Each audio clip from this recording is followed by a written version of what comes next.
She wore a silver dress that cost more than most cars, and underneath it, she was counting bruises.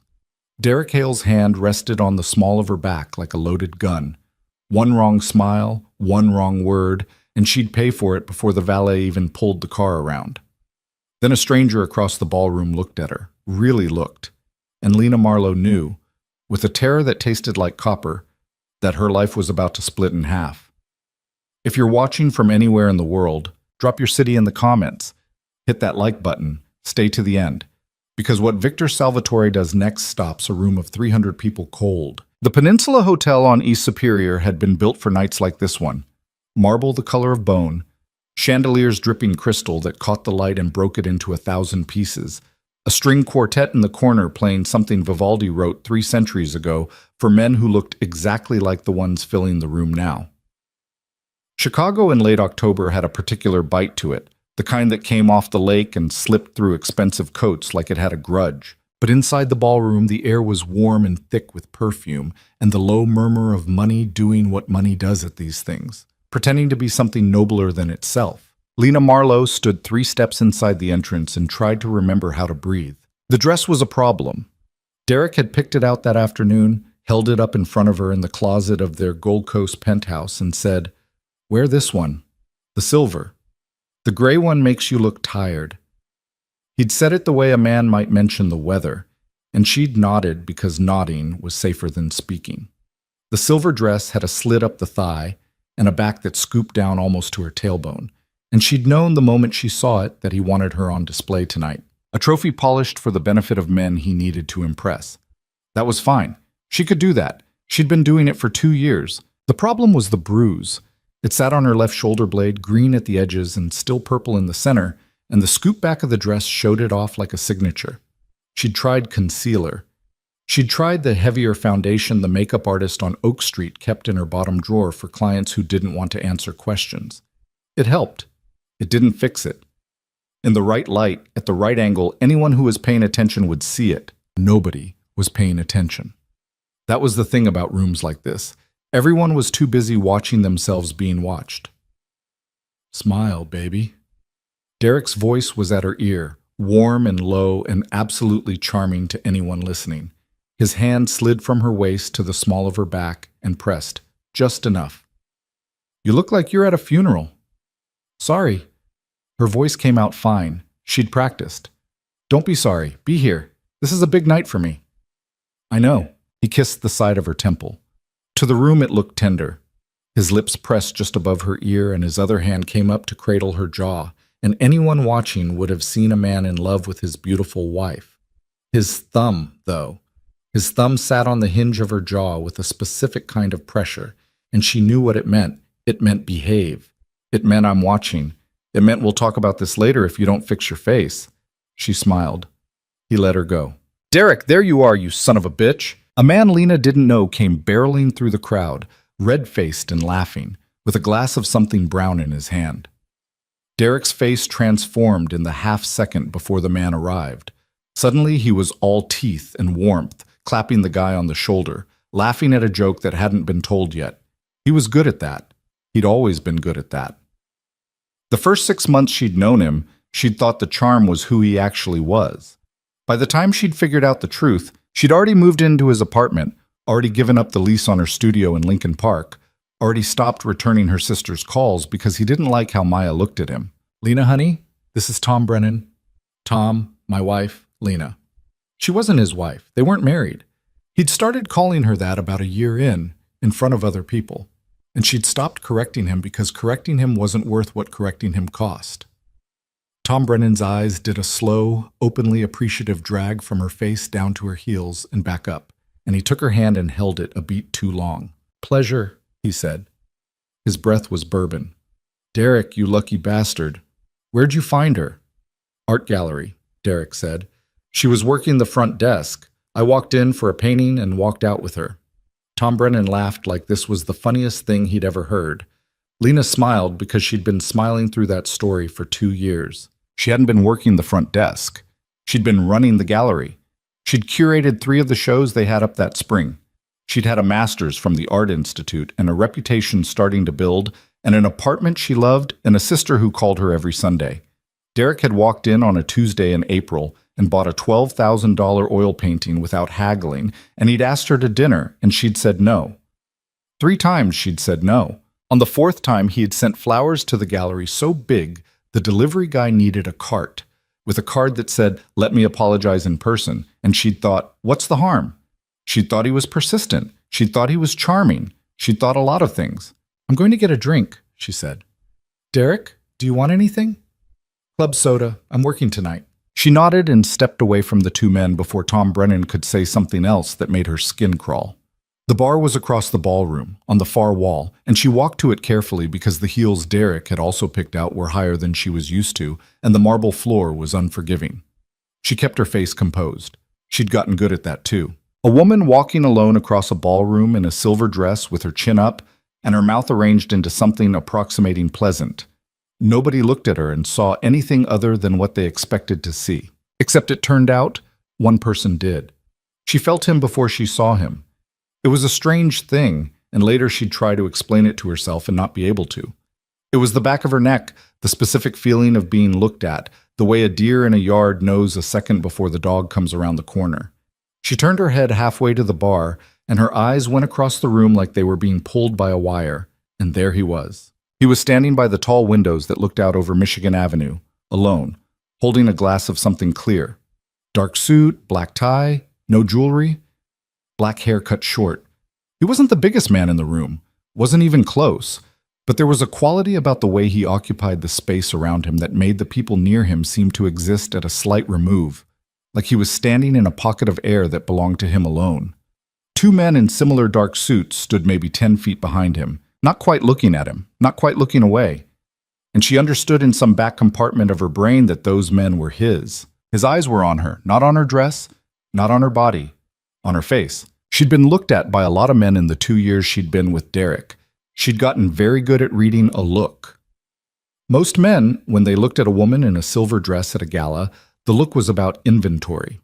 What she was wearing, how she was wearing it, what they could or couldn't have. This man's look wasn't that. This man's look was the kind of look a surgeon gives an X-ray.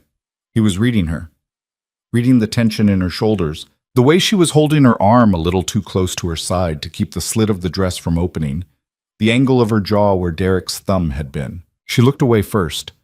She had to. Her heart was doing something strange in her chest. "What can I get you?" The bartender was a young woman with a neat bun and a sympathetic mouth. "A glass of the Cabernet," Lena said, "and a club soda with lime." Coming up, Lena put both hands on the edge of the bar and stared at the wood grain and counted in her head. 4 in. Hold 7. 8 out. It was a thing her sister Maya had taught her years ago when she used to have panic attacks before job interviews. 4. Hold 7. 8 out. Her pulse slowed. Her hands stopped trembling. She did not look back across the room. She could feel him still looking. "Here you go." The bartender set the drinks down. "You okay, hun?"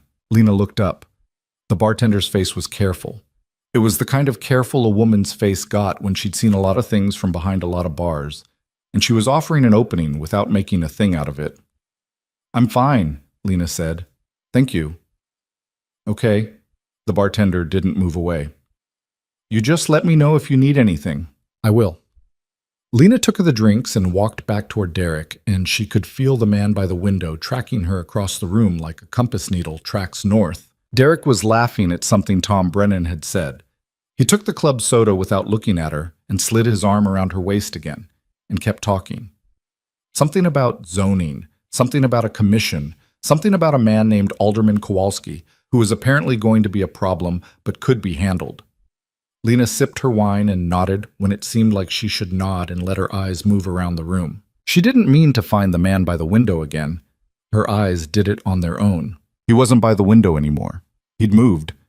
He was in conversation with a gray-haired man she thought she recognized from the business section of the Tribune. Some kind of banker or former senator, she couldn't remember which. The 2 dark-suited men had moved with him.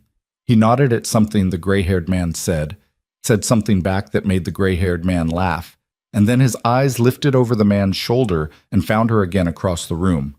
This time, she didn't look away. It was maybe 2 seconds. It felt longer. He didn't smile. She didn't smile. Something passed between them that she didn't have words for, and then Derek's hand tightened on her hip, and she flinched and looked down at her wine. "Who's that?" She glanced up. "Who?" "The guy by the pillar, the one you were just eye-fucking." "Derek, don't." His voice had gone flat. He was still smiling at Tom Brennan, still holding his club soda, but the arm around her waist had become a bar of iron. "Don't play dumb with me, Lena. Who is he?" "I don't know him." "You don't know him." "I've never seen him before in my life. I swear to God." Tom Brennan was watching them now, and even through his bourbon haze, he could tell something was off. He cleared his throat. "You know, I'm going to go find my wife. Derek, we'll talk Monday." "Monday," Derek said, still smiling, still not looking at Tom. Tom nodded and escaped. Derek walked her toward the edge of the room. To anyone watching, they looked like a couple stepping aside to have a private moment. His arm around her waist, his head bent close to hers. Very intimate, very charming. His fingers were digging into her hip bone hard enough that she knew there'd be a mark there tomorrow. A small round bruise to match the others. A fingerprint of his ownership. "You want to embarrass me tonight, Lena? In front of these people?" "I wasn't—" "You know who that is?" "I don't. I swear. That's Victor Salvatore." She didn't know the name. She hadn't kept up.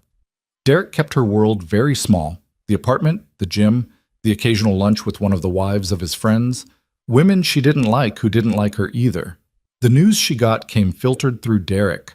The only thing she knew about Chicago's underworld was that it existed somewhere beneath the surface of the city like a second circulatory system, and that Derek sometimes did favors for people he wouldn't name, and got paid in ways he wouldn't explain. The name Salvatore, though, the way Derek said it, the way the muscle in his jaw jumped when he said it, she understood that this was a name that mattered. This was a name that meant something. "Derek, I don't know who he is. I looked at him because he was looking at me. That's all." "Oh, he was looking at you." "Derek, please." "Don't please me in that voice. I hate that voice." "I'm sorry." "You're sorry." He laughed, soft, dangerous. "You're going to be sorry." She felt the bottom drop out of her stomach. She knew that tone. That was the tone that meant he'd already decided how the rest of the night was going to go. The rest of the night and tomorrow morning, and however long it took him to feel like he'd made his point. She'd learned to read his voice the way sailors learn to read the sky. "Let's get some air," he said. "Come on, you look pale." "I'm fine.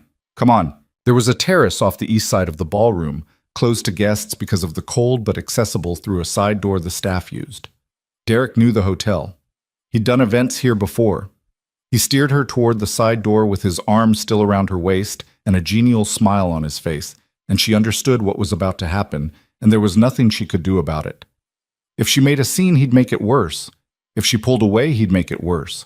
If she tried to tell someone, anyone, he'd smile at them and tell them his wife had had too much wine and he was just getting her some air, and they'd believe him because he was charming and he was a big donor and she was nobody. And then tomorrow he'd make sure she remembered what had happened the last time she tried to embarrass him. She let herself be steered. They were 5 feet from the side door when a voice behind them said, "Mrs. Hale?" Derek stopped walking. Lena stopped walking. Derek turned first, with a smile already in place. Lena turned a half second after him, and her stomach did something unpleasant, because Victor Salvatore was standing 3 feet away, with his glass of clear liquid still in his hand, and his 2 dark-suited men standing a respectful 10 feet behind him. And he was looking at Derek now, not at her. "I'm sorry," Derek said. "I don't believe we've met." "We haven't." His voice was lower than she'd expected, lower and quieter. A voice that didn't need to be loud to be heard, because the room had already started to quiet around it. People were noticing now the way a ripple goes through a pond when something heavy drops in. "Victor Salvatore." He extended his hand. Derek shook it.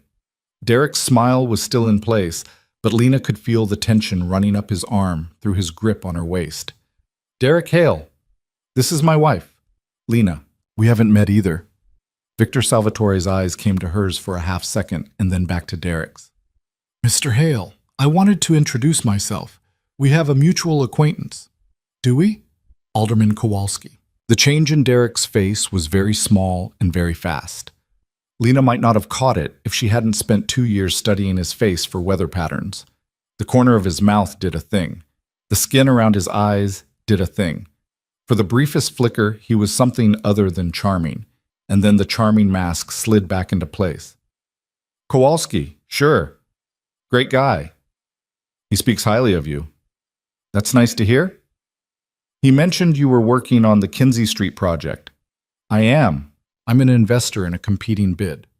I see. I thought we might have coffee next week. Clear the air. I don't like surprises in my city. Derek's hand on Lena's waist had gone cold. Not loose, still clamped, still controlling, but cold. The way a hand goes cold when the blood decides it's needed somewhere else. Sure, Derek said. Coffee. Happy to. Good. Victor Salvatore's eyes moved, and this time they stayed on Lena's face. Mrs. Hale, forgive me. I don't mean to interrupt. You look like you could use some water. I'm fine. You don't look fine. She's fine, Derek said, and his voice had an edge in it now. Thanks for your concern, Mr. Salvatore. We were just getting some air. It's 28 degrees out there, Victor said. She runs warm. Does she? The three of them stood there in a triangle, and the space around them had gone strange and quiet. People had started to drift away without being obvious about it, the way people do when they sense something they don't want to be near. The string quartet was still playing. The chandeliers were still burning. But within a radius of maybe 15 feet, the party had begun to dissolve. Victor's eyes had not left Lena's face. He was reading her again the way he'd read her across the room, reading the tension in her jaw, reading the way she was holding her shoulder, reading the way her breath was coming a little too fast and a little too shallow. She could feel his gaze going over the bruise on her shoulder blade like a finger tracing the edge of it. Mrs. Hale, he said quietly, would you like to sit down? She's fine, Derek said. I wasn't asking you. Lena's throat closed up. She tried to speak and nothing came out. Derek's hand tightened on her waist. It was the kind of grip that was going to leave marks. And she knew he didn't care, that in this moment he was making a calculation about whether to make a scene and deciding it was worth it. Lena, baby, tell the man you're fine. He's embarrassing himself. She opened her mouth. Victor's eyes were on her. 2 seconds passed. 3. I'm fine, she whispered. Good girl. Derek's smile came back. Mr. Salvatore, my wife and I are going to step outside for a minute, and then we're going to enjoy the rest of this beautiful party. I'll call your office about that coffee. Have a good night. Victor didn't move. For what felt like a long time, he didn't move. He stood there with his glass in his hand and his eyes on Lena's face, and she could see something happening behind his eyes, something being decided. The two men behind him hadn't moved either. The quartet played on. Someone across the room laughed, too loud, the way people laugh at parties when they're trying not to notice something. Mrs. Hale, Victor said, I'm going to ask you one more time. Are you all right? She said she was fine, Derek said, and his voice had risen just a fraction, just enough that a few more heads turned. Jesus Christ, man, what part of that isn't landing? We're leaving. Lena, let's go. He pulled her. That was the moment. Later, when she tried to reconstruct it for herself, she'd come back to that exact second. The pull. The small, hard yank of his hand on her waist that moved her half a step toward the side door and rotated her slightly off her heels, and the small, involuntary sound that came out of her throat. Not a word, just a sound, a short, hurt exhalation. And the way Victor Salvatore's face changed. His face didn't do much. That was the thing. A less observant person would have said his face didn't change at all. But something went out of his eyes, and something else came into them. And it was the kind of change a rabbit would understand 2 seconds before a hawk hit it. Take your hand off her, Victor said. Excuse me? Take your hand off her. Now, please. Mr. Salvatore, Derek. Victor's voice had gone very soft. I'm being polite. It's the last time I'm going to be. Derek didn't move his hand. For about 3 seconds, nobody in the triangle moved. Lena's breath had stopped. She could feel Derek's pulse through his grip on her hip, fast and angry. She could see the two dark-suited men behind Victor shift their weight an inch, the way men shift their weight when they are about to be asked to do something. She could see Victor's free hand hanging loose at his side, fingers half curled, absolutely still. And then Victor did something she didn't expect. He set his glass down on a small table beside him. He did it gently, without looking at the table, without breaking eye contact with Derek. He stepped around Derek, not toward him, around him, a smooth sidestep that put him directly in front of Lena, and he looked at her face for one more second, and then he spoke to her like Derek wasn't there. Mrs. Hale, I'm going to do something, and I need you to trust me for 30 seconds. Can you do that? 30 seconds. That's all. She didn't know what her face did. She didn't know what she answered. Something about her expression must have been enough, because Victor Salvatore reached up with his left hand and cupped the side of her face, and his hand was warm, and his thumb traced along her cheekbone with the kind of tenderness a person uses on something breakable. And then he tilted her chin up and he kissed her. The room stopped. She could feel it stop. 300 people, and the string quartet, and the bartenders, and the waiters with their trays. The entire ballroom took a breath and held it. The kiss wasn't hungry. It wasn't a performance. It was firm and warm, and it lasted maybe 4 seconds. And it said exactly one thing to everyone who was watching, and the thing it said was mine. When he pulled back, his hand was still on her face. He was looking at her, not at Derek. His voice was so quiet she could barely hear it over the pounding of her own blood. I've got you, he said. Nod if you understand me. She nodded. Good. Then he turned to Derek. Derek had gone white. Not pale. White. The specific bloodless white that a face goes when the brain is trying to catch up with a thing that has happened too fast. His hand had fallen off her waist. He was staring at Victor, and at Lena, and at Victor again, and his mouth was opening and closing and nothing was coming out. What? He started. Mr. Hale, Victor said. His voice had gone back to that terrible quiet evenness. You've had a long night. I think you should go home. You kissed my wife. She's not your wife. The silence that followed was the loudest thing in the room. Lena's heart stopped. Victor's eyes stayed on Derek's face, and there was no particular expression in them, just a patient, waiting stillness that was somehow worse than any anger would have been. I did my homework before I came over here, Victor said. You two aren't married. You never filed. You call her your wife because it makes you comfortable. That's fine. I don't care what you call her. What I care about is that you put your hands on her tonight in a way I didn't like. And before that, I'd bet, in ways I'd like even less. Is that about right? You don't know a goddamn thing about her shoulder, Derek. What? Her left shoulder. The bruise. I can see it from here. Everyone in this room can see it. Everyone's been pretending they can't because it's easier. I'm not going to pretend. Derek's jaw worked. His eyes darted around the room, and he saw, Lena saw him see, what Victor had already made sure of. People had stopped pretending not to watch. Tom Brennan was staring. A woman Lena didn't know had a hand over her mouth. The gray-haired man from before was watching with an expression of cold interest. The two dark-suited men had shifted again, and now they were standing just slightly closer, and the space around the triangle had widened, like a crowd around a fire. I don't know what you think you saw, Derek said, and his voice had an ugly edge now. But you just made a mistake, Salvatore. You just made a very big mistake. You know who my friends are. I know exactly who your friends are. I had dinner with 2 of them last week. They're not going to be your friends on Monday.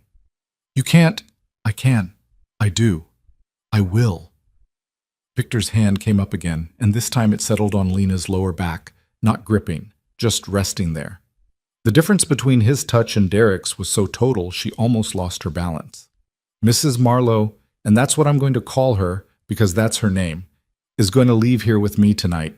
She's going to collect her things from your apartment tomorrow, with people I'm going to send. You are not going to be there. You are not going to call her. You are not going to text her. You are not going to drive past her. If you do, I'll know. And then we won't be having a conversation like this one. Do you understand me? You're insane. I asked if you understood me. You can't just... Derek! Victor's voice had gone for one fractional second into a register that made the hairs on the back of Lena's neck stand up. Then it was back to even. I'm going to ask you one more time. Do you understand me? Derek's mouth closed. His eyes moved to Lena's face, and she saw in them a thing she'd never seen before. Confusion, real confusion. The kind a man feels when a piece of furniture he's been sitting on for 2 years stands up and walks away. Then the confusion curdled into something else. Rage. That particular rage she knew very well, the rage he usually waited to unwrap in private. His mouth started to move. "Don't," Lena said. It came out louder than she'd meant. Her voice cracked on the word, but the word was clear, and it was the first word she'd spoken of her own free will in what felt like an hour. "Don't say anything, Derek. Please." He stared at her. "Lena, I'll come get my things tomorrow." "Lena, baby? Stop calling me that." She didn't recognize her own voice. It was coming out of her chest from somewhere she hadn't known still existed. Victor's hand on her back was very still. He wasn't pulling her. He wasn't pushing her. He was just there, warm and solid, and she realized she was shaking, and had been shaking for a while, and hadn't noticed. Derek looked at her for a long moment. Whatever he saw in her face did something to him. His jaw set. His eyes went flat. He took one step back, smoothed the lapel of his jacket with a hand that was not quite steady, and looked at Victor. "This isn't over." "It is," Victor said. "You just don't know it yet." Derek held his gaze for another second, then turned and walked away. He didn't go toward the side door. He went toward the main doors through the crowd, which parted for him the way a crowd parts for a man who's had too much to drink and is still dangerous. People watched him go. The quartet picked up again tentatively, a few bars behind where it should have been. The murmur of conversation began to reassemble itself, quieter now, different in shape. Victor's hand stayed on her back. "Mrs. Marlowe." "Lena," she said. "It's Lena." "Lena." His voice had gone gentle. Not soft. Gentle was different. "You're going to sit down now. Michael, get her a glass of water. Dominic, get her coat and mine and get the car. Lena, look at me." She looked at him.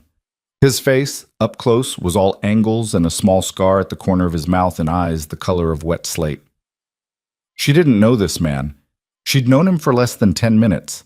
He had just kissed her in front of 300 people and told her non-husband to leave the city, and her life had just torn in half in front of her, and she didn't know this man at all. "You're going to be all right," he said. "I promise you that. Do you believe me?" "I don't know you." "No, you don't." "Why did you do that?" He didn't answer right away. He looked at her face for another second, and something complicated moved behind his eyes, and whatever it was, he didn't share it. "Because," he said finally, "I watched you walk across this room, and nobody else in this room saw you, and I'm not in the habit of letting a thing like that happen." He didn't smile. She didn't smile. The quartet was playing something quieter now, something she didn't recognize. Her shoulder hurt. Her hip hurt. Her throat hurt from holding in a sound she hadn't known she was holding in. One of the dark-suited men came back with a glass of water. Victor took it and put it in her hand was shaking so badly she nearly dropped it, and he steadied her wrist with 2 fingers and waited, and she drank. The other man came back with a coat. Not hers. A man's coat, long and dark and heavy, and Victor put it over her shoulders without asking. "The car's outside," he said. "Are you ready?" She wasn't ready. She hadn't been ready for any of this. She looked around the ballroom one more time, at the marble, and the chandeliers, and the 300 faces that were still now, mostly pretending not to watch her, and she thought about the apartment on the Gold Coast with her clothes in the closet, and her books on the shelf, and the small, careful life she'd built inside the shape of another person's cage. "Yes," she said. He offered his arm. She took it. They walked out of the Peninsula Hotel together, and the valet had the car already idling at the curb, a long black sedan with another driver at the wheel, and the October cold off Lake Michigan hit her face like water, and she understood, with the same terror she'd felt an hour ago, that her life was about to split in half. It already had. The sedan pulled away from the peninsula and merged onto Michigan Avenue, and Lena Marlowe sat in the back seat with a stranger's coat over her shoulders and her hands folded in her lap so they wouldn't shake so visibly. The city slid past the tinted window in streaks of red and gold. The driver didn't speak. Victor Salvatore sat on the bench seat across from her, not beside her. She noticed that, and was grateful for it in a way she didn't have words for. And he didn't speak either. The only sound in the car was the hum of the tires on cold pavement and the faint, distant pulse of her own heartbeat inside her ears. She didn't know where they were going. She hadn't asked. That was a strange realization to have, sitting in a stranger's car in a dress that wasn't hers, with her phone still in her clutch and her wallet still in her clutch, and nothing in her hands but the glass of water she'd forgotten to leave at the hotel. She looked down at the glass. There was still water in it. Her knuckles were white around the stem. "You can put that down," Victor said quietly. "There's a holder in the door." She set the glass into the little cup holder by the window. Her hand didn't quite want to let go of it. "I don't know where we're going. My house in Lincoln Park. It's maybe 20 minutes in this traffic. You'll have a room to yourself, a door that locks from the inside. A phone if you want to call anyone. There's a woman who works for me, her name is Rosa, who's going to meet us there. She'll help you with whatever you need tonight. I won't be on the same floor as you. I won't knock on your door. Nothing is going to happen tonight except you sleeping in a bed where no one can touch you. Is that clear?" She nodded. Her throat was doing the thing where it closed up when she tried to speak. "I need to hear you say yes or no, Lena." "Yes." It came out thin. "That's clear." "Okay." He leaned back against the seat. In the passing light from the street lamps, his face went from shadow to shadow. "You can ask me anything you want to ask me. Or you cannot say anything for the rest of the drive. Either is fine." She watched the city go by. Wacker Drive, then on to Lake Shore. The lake was a slab of black off to the right, invisible except for the lights of a freighter somewhere out on the water, tiny and very far away. She thought about the apartment on the Gold Coast, her sister Maya's phone number, which she still remembered even though she hadn't dialed it in almost a year. The book on her nightstand, a novel she'd been reading in 15-minute increments between Derek's moods. A pair of earrings her mother had left her, and a little ceramic dish on the dresser. "My things," she said. "Tomorrow." "My sister. I need to call my sister."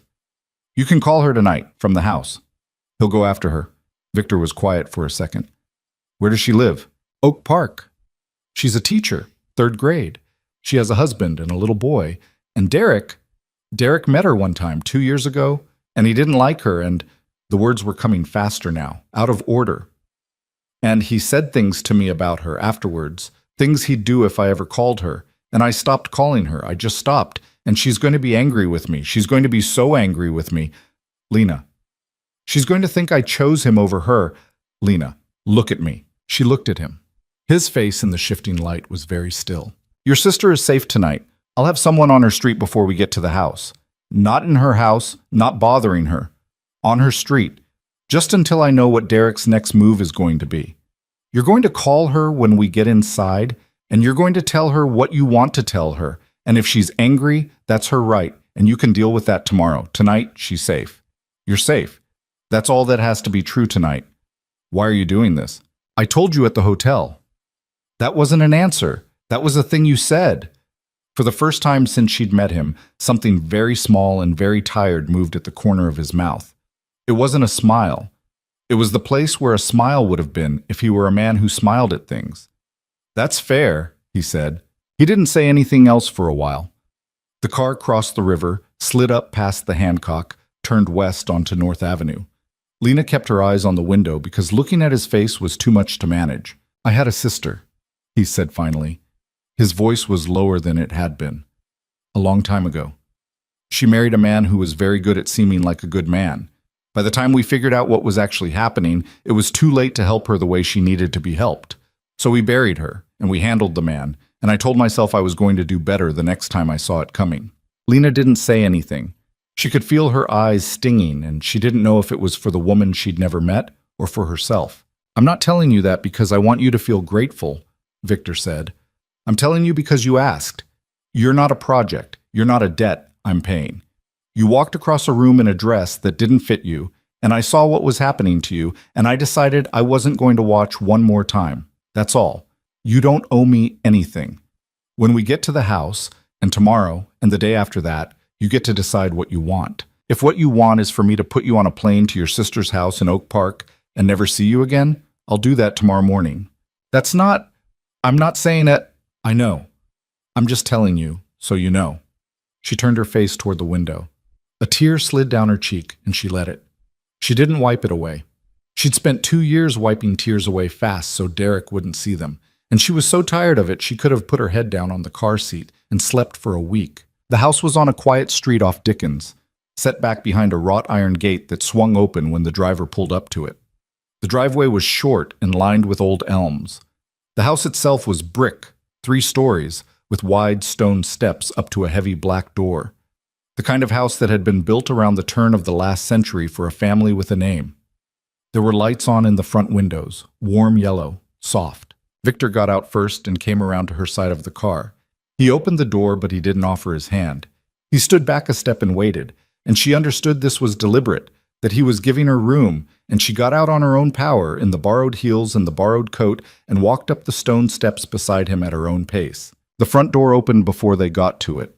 A woman stood in the doorway, maybe 55, with iron gray hair pulled back in a clip and a cardigan over her shoulders, and a face that was somewhere between kind and assessing.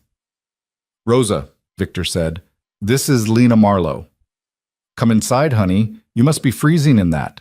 Rosa put a hand on Lena's elbow and drew her gently through the door, and Lena let herself be drawn. The entry hall was high-ceilinged, dark wood, a chandelier that was nothing like the chandeliers at the peninsula, smaller, older, a real antique, nothing for show. A staircase curved up on the left. A long hallway ran back toward the kitchen. Somewhere in the house a clock was ticking, heavy and slow. "I've got a room ready for you upstairs," Rosa said. "Second floor, east side, end of the hall. It's got its own bathroom. There's pajamas on the bed. They'll be a little big, but they're clean. There's tea or water or anything else you want. There's a phone on the nightstand, landline, works fine. If you need me, I'm on the first floor, third door on the right, off the kitchen. I don't sleep heavy. You knock, I'll be up." "Thank you." Rosa looked at her for a second. "Honey, have you eaten anything tonight?" She tried to remember. There had been canapes at the gala that she hadn't touched. Before that, she'd been too nervous about what Derek would think of the dress to eat lunch. "Not really. I'll bring something up, nothing heavy, toast and a little soup. You don't have to eat it, but it'll be there. I don't want to be any trouble." Rosa made a small sound in her throat, something between a laugh and a tisk.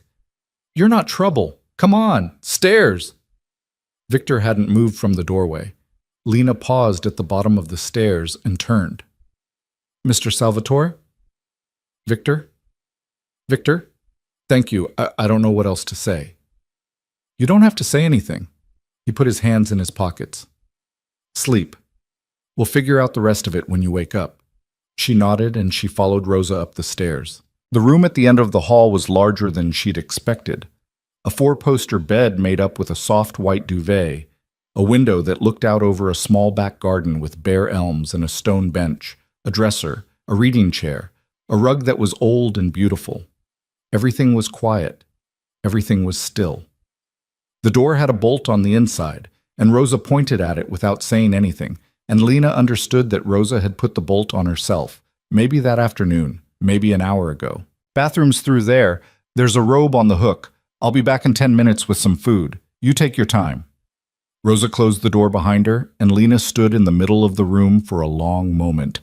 And then she walked over and slid the bolt home, and the soft click of the metal in the housing was the first thing in 2 years that made her feel like the world might not be about to end. She called her sister from the landline with her shoes still on. Maya picked up on the third ring, and her voice was thick with sleep, and Lena said, "Maya, it's me." And Maya made a sound Lena hadn't heard her make before, a short, sharp thing like she'd been hit. "Lena." "Maya, Lena, oh my God, Lena, where are you? Are you okay? I'm okay. I'm safe. I left him." "You what?" "I left him, tonight. I'm somewhere safe. I'm going to come see you tomorrow or the next day. I don't know exactly yet, but I wanted you to know, I wanted you to know I'm okay. And I'm sorry, Maya. I'm so sorry." Maya was crying.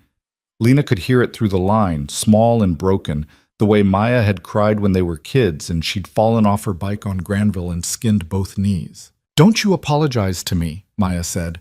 "Don't you dare apologize to me. You're okay. You're okay. That's all that matters.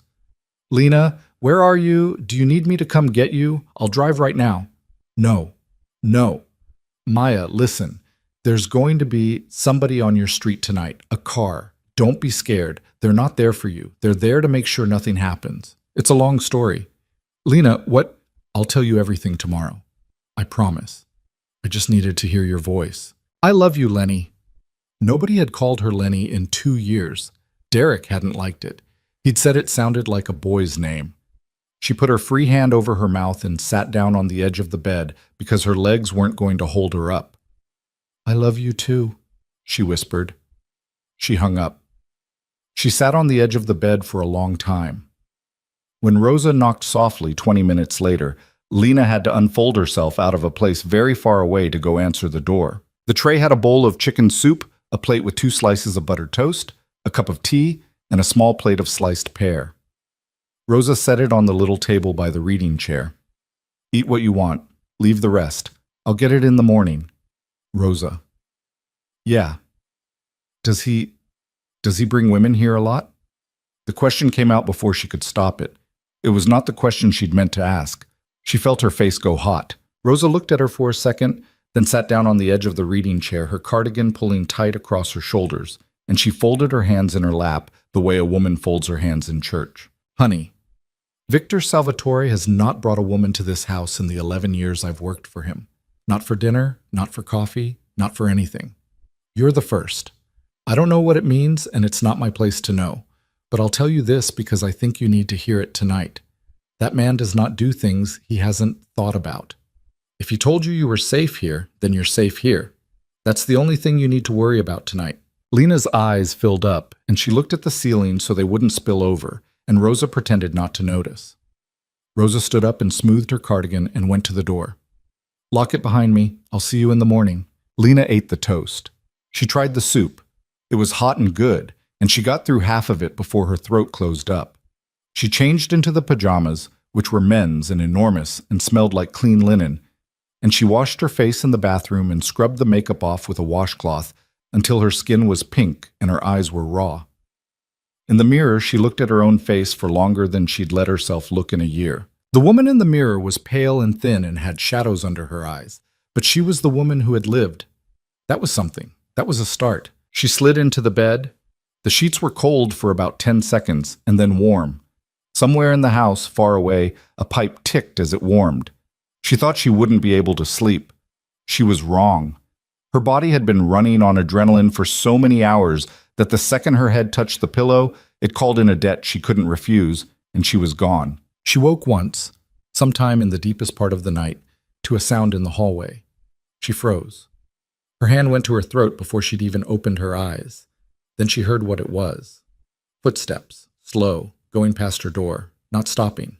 A man's footsteps, heavy but careful. They went down the hall and down the stairs, and then the house was quiet again. She didn't know if it was Victor. She didn't know if it mattered. She listened for another long minute, and when nothing else happened, she slid back into sleep. She woke the second time to gray light through the window and a clock on the mantel that said 7:10. For a moment, she didn't know where she was. Then she did, and the memory of the night before slammed into her, all of it at once. The dress, the kiss, the car. Derek's face going white, Maya crying on the phone. And she lay there under the duvet and let it come. And when it was done, she got out of bed. The clothes from the night before were gone. In their place, folded on the reading chair, were jeans, a soft gray sweater, a pair of flats, and a set of underwear with the tag still on. A note in a woman's handwriting sat on top. Rough guess on sizes. Coffee downstairs when you're ready. R. Lena stood in the middle of the room and held the note. And it was such a small kindness, so specific, so practical, that she had to sit down on the edge of the bed again. She got dressed. The jeans fit. The sweater was a little long in the sleeves, which was fine. She put her hair up. In the bathroom mirror, she looked like a person, a slightly hollow-eyed person, but a person. She took a breath. She went downstairs. The kitchen was at the back of the house, a long, narrow room with a window over the sink that looked onto the garden. Rosa was at the stove, and a man was sitting at the big oak table with a cup of coffee in front of him and a newspaper folded by his elbow. Not Victor. One of the dark-suited men from the night before, in a sweater and jeans now, looking less terrifying and more like a guy at a diner. He stood up when she came in. Ma'am, Michael, we met last night. Sort of. Michael. Hi. Victor's in the study. He asked me to let you know whenever you were ready. No rush. Thanks. Rosa turned around with a plate in her hand. Sit. Eggs, toast, coffee. Lena sat. The coffee was very good. The eggs were better. She ate half the plate before she realized she was hungry, and she slowed down and ate the rest more carefully. Michael sat across from her and read his newspaper and didn't look at her more than he had to. Rosa puttered at the sink. The clock on the wall ticked. "Ma'am," Michael said after a while, "your sister called the house at 6:30. I took the message. She's fine. She wanted you to know she's taking a personal day and she's staying home with the baby. She said to call her when you wake up. I've got the number written down here." He slid a piece of paper across the table. Lena folded it into her palm. "Thank you." "Sure." "Michael, can I ask, were you at her house last night?" "Me? No. Dominic went. He's still there. She doesn't know he's there. He's parked 2 houses down, and he'll be there until we know more." "Okay." She looked at her coffee. "Okay." When she'd finished, Rosa pointed her down a hallway off the kitchen, and at the end of the hallway was a pair of tall doors, and one of the doors was open. Lena stopped outside it and knocked anyway. "Come in." The study was a room for a man who read.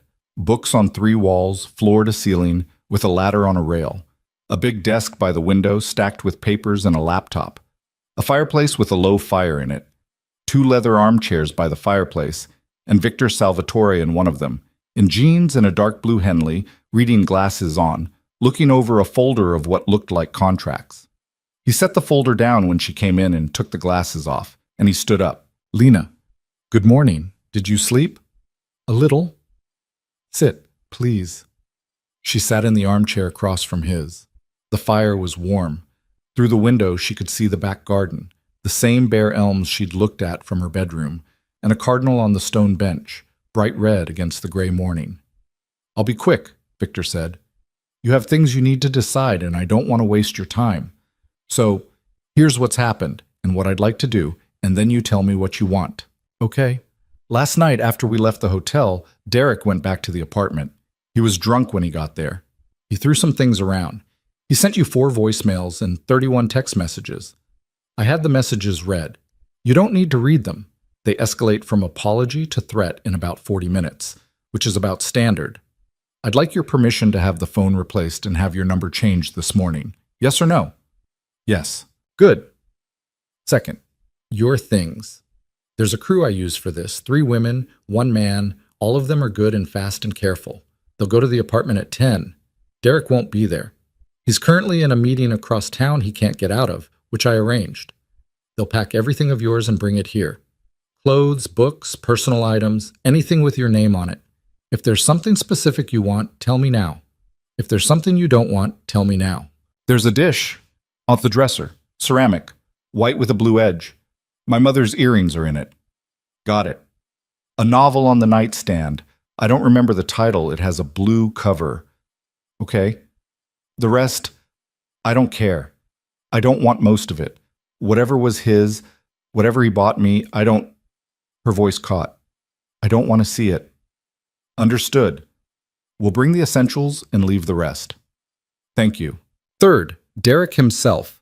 He has, as of this morning, lost the Kinsey Street project, which was worth about $4 million to him personally. He has lost 3 of the 5 board seats he sat on. By the end of the week, he won't have a firm. By the end of the month, he won't have a condo. None of this is your problem. I mention it so you know what's happening in his life. Because when a man like that starts losing, he becomes unpredictable, and we have to plan around that. You did all that already? Some of it. The rest is in motion. He's not a difficult man to dismantle. He doesn't have friends. He has people who tolerated him because he was useful. He's not useful anymore. She stared at him. The cardinal on the bench hopped once and flew away. "Fourth," Victor said, "and this is the one where I want you to tell me what you want. A report has been filed with the police, anonymously, about a pattern of abuse. They're going to want to talk to you. You don't have to cooperate. You don't have to press charges. That's entirely your decision. If you want to walk away from all of it and never see him or a courtroom again, I can make that happen. If you want to put him in prison, I can help with that too. It's your call." She was quiet for a long time. "I don't know," she said finally. "I don't know what I want." "That's a fair answer." "Is it? I feel like I should know." "You were in the same room with that man 12 hours ago. If you knew what you wanted right now, I'd be worried about you. Take your time. You have some. She looked down at her hands. Her nails were chipped under the polish. She'd been chewing them in her sleep, apparently. She didn't remember doing it. Can I ask you something? Anything.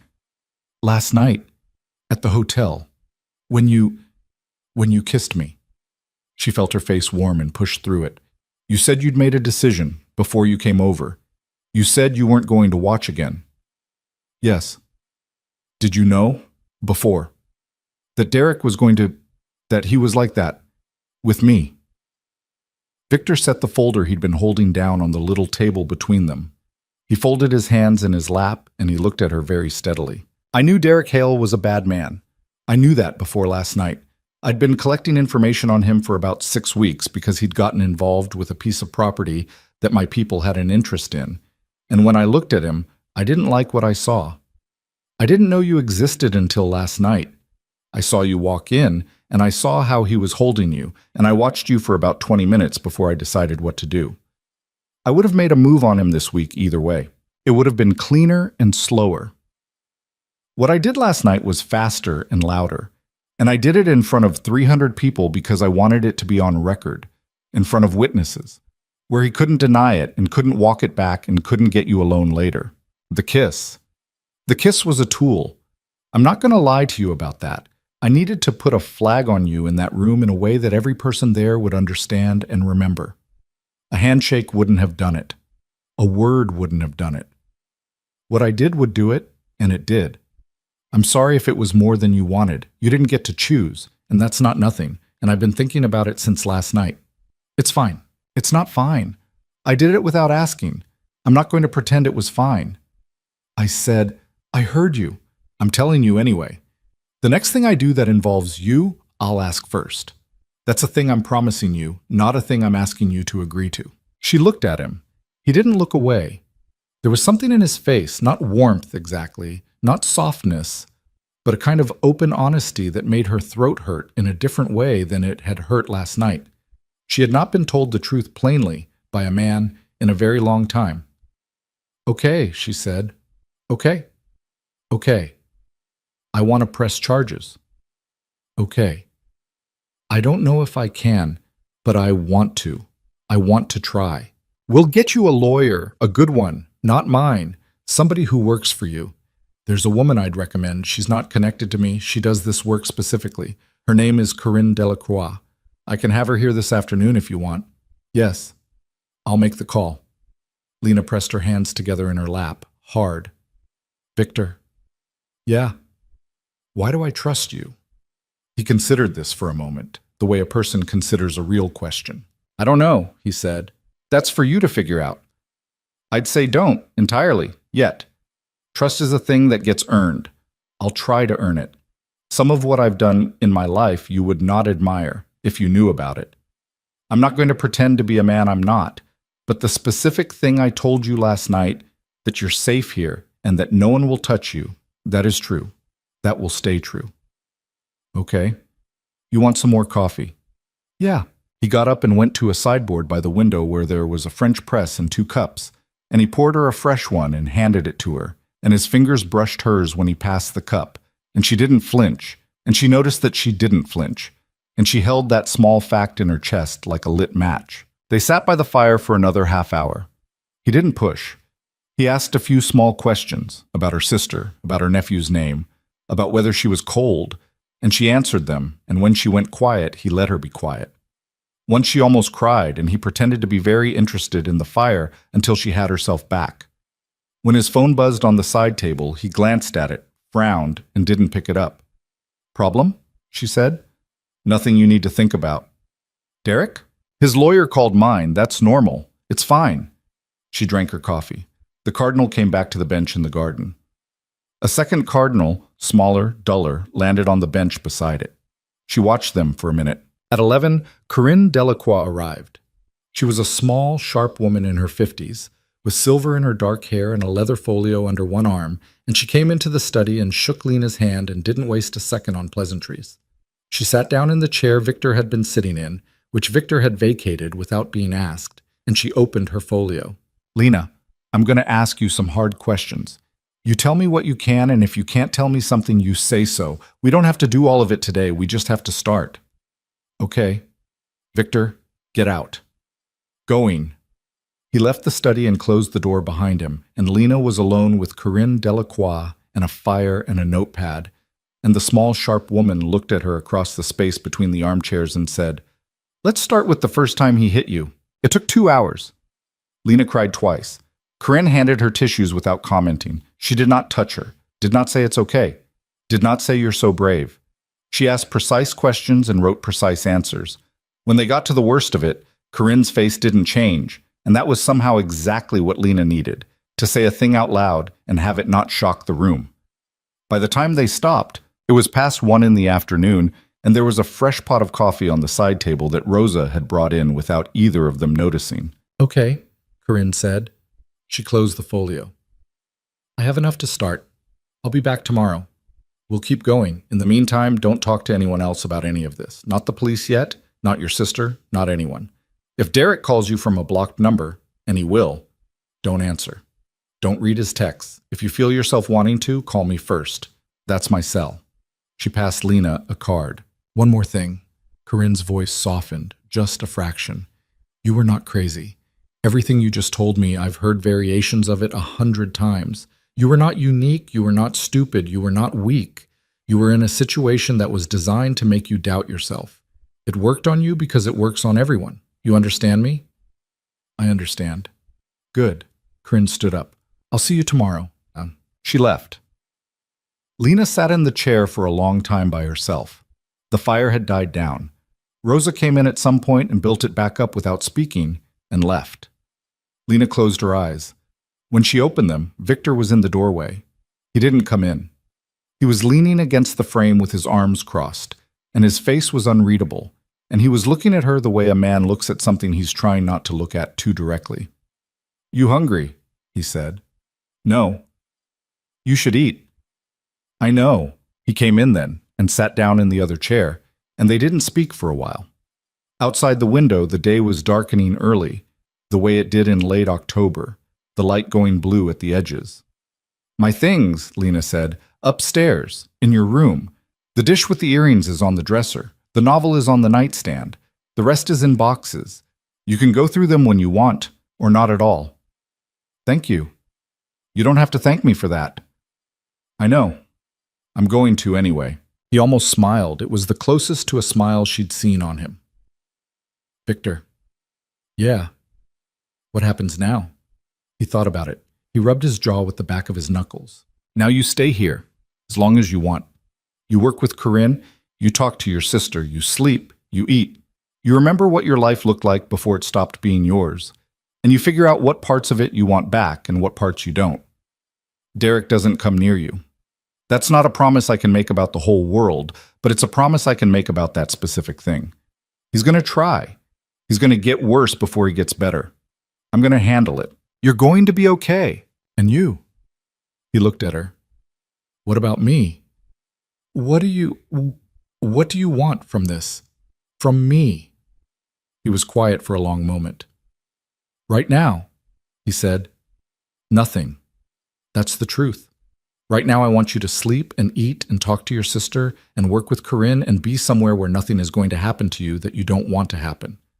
What I want long term is not a question that's on the table today. It might never be on the table. That's not up to me. Why isn't it up to you? Because you've had 2 years of being told what you wanted by a man. You don't need another one. Whatever this becomes or doesn't become, you're going to decide it. Not me. That's the only way it works." She looked at the fire. She thought about the ballroom, the moment before he'd crossed the room to her, the moment when she'd understood she was trapped and there was no way out. She thought about the look on his face when he'd said, "Take your hand off her." She thought about the kiss, which she had not let herself think about all day, and which had been there at the edge of her mind the entire day. "Okay," she said. "Okay." The fire popped. A log settled. Outside, the first flakes of the season's first snow began to fall past the window, small and slow, catching the light from the room. Lena watched them come down for a long time, and Victor watched her watching, and neither of them spoke. And somewhere deep under the floors of the big old house, a pipe ticked once and went still. The snow kept falling all night, and by morning, Chicago was soft around the edges in a way it almost never was. Lena woke to the strange gray quiet of a city muffled under its first snowfall, and for a moment, before her brain caught up, she forgot where she was. Then she saw the four-poster bed and the reading chair, and the neat stack of boxes in the corner that held what was left of her life. And it all came back at once. She lay there for a while and listened to the house. Someone was moving around downstairs. A pot was being set on a burner. A man's voice, low, and then a woman's voice answering, and then quiet again. She got out of bed. Her body hurt in places she hadn't paid attention to in a long time: shoulder, hip, the side of her neck where Derek had liked to press his thumb when he wanted to make a point. The bruises were going to take weeks. She went through the boxes slowly. It was strange work, like opening someone else's mail. Her winter coat was in the first box, and a pair of boots she hadn't worn in a year because Derek had said they made her legs look thick. Her books were in the second box, arranged in no particular order by the women who'd packed them. She found her copy of East of Eden, which her mother had given her when she'd graduated from college, and she held it against her chest for a minute without meaning to. The third box was the one that made her sit down on the floor. Photo albums. Old ones, from before Derek. Pictures of Maya and her as kids. Pictures of their parents on a vacation in Door County. Pictures of Lena's graduation. Pictures from a trip she and her college roommate had taken to Seattle the summer they were 23. She had not looked at these pictures in 2 years. Derek had found one of them on her phone early on, a picture of her and an old boyfriend from before she'd even met him, and he'd broken her phone against the kitchen counter and then spent the rest of the night crying and apologizing. She'd stopped keeping photos after that. She got through one album before she had to stop. When she came downstairs, Rosa was at the stove and Michael was at the table with another newspaper, and there was a second man at the table she hadn't met before. Younger than Michael, maybe late 20s, red hair, freckles, a face that looked like it belonged to a kid from an Irish neighborhood who played hockey on weekends. "Ma'am," he said, standing up. "Tommy, I'm with Dominic on your sister's detail. He sent me over to check in. Is Maya okay?" "Yes, ma'am. Everything's quiet. She went to the grocery store this morning with the baby. Nobody followed her. Nobody was watching the house last night that we saw. She's fine." "Thank you." "My pleasure, ma'am." "Please stop calling me ma'am. I'm 31. Tommy grinned. It transformed his face. "Yes, ma'am. Sorry. Habit." Rosa put a plate of French toast in front of her and a pot of coffee in the middle of the table, and Lena ate, and Michael turned the page of his newspaper, and Tommy pretended to read the sports section while sneaking looks at her that she could feel without meeting his eyes. Not in a creepy way. In the way a young man looks at a woman he has been told he is responsible for and is trying to make sure is all right. Victor came into the kitchen at 8:30. He was in a dark suit again, a different one, charcoal, no tie, and he had a coat over his arm and keys in his hand. He stopped when he saw her. "Good morning." "Good morning. I have to be downtown most of the day. Corinne is coming at 10. If you need anything, Rosa has my number. Michael stays here with you. Tommy's going back to your sister's. If anything goes sideways, you call me, not anyone else. I have to be in a meeting at 10:30 that I can't step out of, but after that, I'm reachable." "Okay. There's a woman from the police department coming at 2. Detective named Amani Brooks. She's not on our side or Derek's side. She's on her own side, which is the right side. Corinne's going to be here for that meeting. You don't have to say anything you don't want to. You can stop at any time. Is that clear?" "Yes." He looked at her for a second, the way he had last night. The look that was trying not to look too directly, and then he nodded once and turned to go. "Victor." He stopped. "Thank you for the boxes." "Don't thank me for the boxes. I'm going to thank you for the boxes." The corner of his mouth did the thing again. He left. The front door closed. A car started up in the driveway and pulled away. Rosa put another slice of French toast on Lena's plate without asking. Corinne arrived at 10 exactly, and they worked until noon in the study. Corinne asked more questions. She was gentler today, in a way that Lena understood was deliberate. She had been doing the hard surgery yesterday and was letting the wound rest a little today. They talked about the timeline of the worst incidents. They talked about what the police would ask. Corinne wrote things down. When they were finished, Corinne closed the folio and set it aside, and she looked at Lena with her head slightly tilted. "How are you sleeping?" "All right, considering." The bruises. Healing. He's been calling my office since 7 this morning. Lena's stomach dropped. Derek? His lawyer. They're trying to get ahead of the charges, offering to make it go away quietly. A settlement, a non-disclosure, you leave the city, everybody moves on. How much? $200,000 and a one-bedroom apartment in Phoenix. It's insulting. I wasn't going to mention it, except that you should know these offers exist. So when Derek tries to run something past you directly, and he will, at some point, he'll try, you'll recognize what's happening. Is he going to come here? No, he's not that stupid. He knows what's on the other side of the door.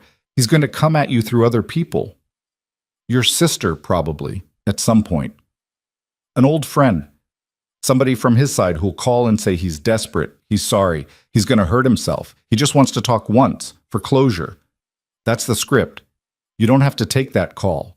You don't owe him closure. You don't owe him an explanation. You don't owe him anything. Hear me? I hear you. Corinne stood up. I'm going to get some air before the detective gets here. You want to come? They walked once around the block. The snow was powder light on the sidewalks. An old man was shoveling his front walk 2 houses down, working slowly, stopping to breathe. A dog on a leash sniffed at a mailbox and barked politely at them as they passed, and Corinne crouched down to scratch its ears. And Lena stood on the sidewalk with her hands in the pockets of her borrowed coat and looked at the brownstones lining the quiet street and thought about how strange it was to be walking around on a Tuesday morning not being afraid. Detective Imani Brooks arrived at 2. She was a tall black woman in her 40s, in a dark coat and practical boots, with a small silver cross at her throat and a face that had seen a lot. She came into the study with a notebook and a travel cup of coffee and a handshake that was neither too firm nor too soft. Corinne introduced them. Rosa brought a tray of coffee and tea and left them alone. Ms. Marlowe, Detective Brooks said, before we start, are you here of your own free will? Yes. Has anyone in this house told you what to say or pressured you in any way about anything that's happened to you? No. Do you understand that anything you tell me today is going to be part of an investigation and that I'm going to have to follow up on it regardless of whether you later change your mind? I understand. Okay. Detective Brooks opened her notebook. Tell me what happened, Lena told her. It took an hour and a half. Corinne interjected a few times with legal clarifications. Detective Brooks took notes without looking up, and when Lena got to the hard parts, the detective's pen slowed, and once Lena saw her jaw tighten, but her voice, when she asked her next question, was exactly as level as it had been before. When they were finished, Detective Brooks closed the notebook and set it in her lap. Ms. Marlowe, I'm going to be straight with you. The case I can build from what you've told me today is a good one. Between your statement, the medical records your lawyer is going to pull, and the witnesses from Saturday night at the Peninsula, we have enough to arrest and charge. Do I have your cooperation? Yes. Good. I need to ask you about Mr. Salvatore. Okay. You understand that his involvement in your situation is unusual, and that the department has an interest in understanding the nature of your relationship with him. Not to hurt you, to protect the case. If it comes out in court that you're romantically involved with a man like Victor Salvatore, the defense is going to use that. They'll say he orchestrated all of this. They'll say you're lying on his behalf.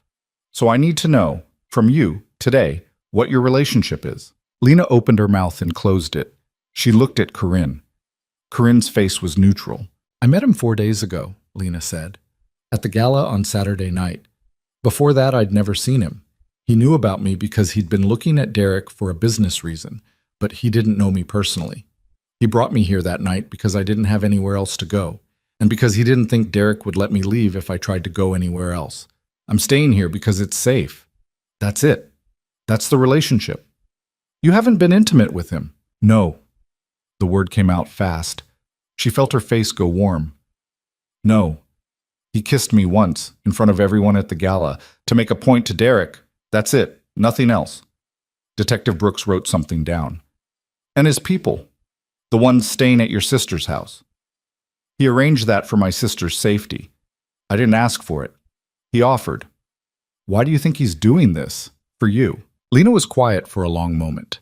She had been thinking about this question in different forms for 4 days. He told me to say, she said. His sister was in a situation like mine a long time ago, and they didn't get to her in time. I think that's most of it. I don't think there's a thing he wants from me that he's holding back. If there is, he hasn't shown it to me. He's been very clear about what this is and isn't. He told me the night I got here that if I wanted to be put on a plane to my sister's this morning, he'd put me on a plane. He said nothing to me since then that I'd call romantic. He's been a landlord and a protector and nothing else. That's what I can tell you. But simsam tishwus. Detective Brooks looked at her for a long moment. Then she nodded. Okay, that helps. The defense is still going to try to make something of it, but with what you've just told me and with your own statement, we can get ahead of it. One more thing. Mr. Salvatore has a file with us. I'm sure you've figured that out. Nothing's ever stuck, which tells you something about him and also something about the city. I'm not going to lie to you and say he's a choir boy. What I'll tell you is that as long as he keeps doing what he's doing, which is keeping you alive and cooperating with us, I don't have a problem with him this week. If that changes, you'll be the first to know. Thank you. Detective Brooks stood up. I'll be in touch tomorrow. In the meantime, stay inside. Don't answer numbers you don't know. If Derek shows up at this house, which I don't think he will, you call 911 first and then you call me. Not the other way around. She left. Corinne saw her out and came back to the study and sat down and blew out a long breath. That went as well as it was going to, she said. Brooks is good. You can trust her. Okay. How are you feeling? Like I just ran a marathon. Take a nap, eat something. Don't try to do anything else today. After Corinne left, Lena went upstairs and laid down on top of the duvet in her borrowed clothes, and she slept, dreamlessly, for almost 3 hours. She woke to gray winter evening light and voices in the kitchen downstairs. She could hear Victor's and Michael's, and one she didn't recognize. She got up, splashed water on her face, and went down. Victor was at the kitchen table in his shirt sleeves with a glass of whiskey in front of him and a folder open on the table. Michael was leaning against the counter.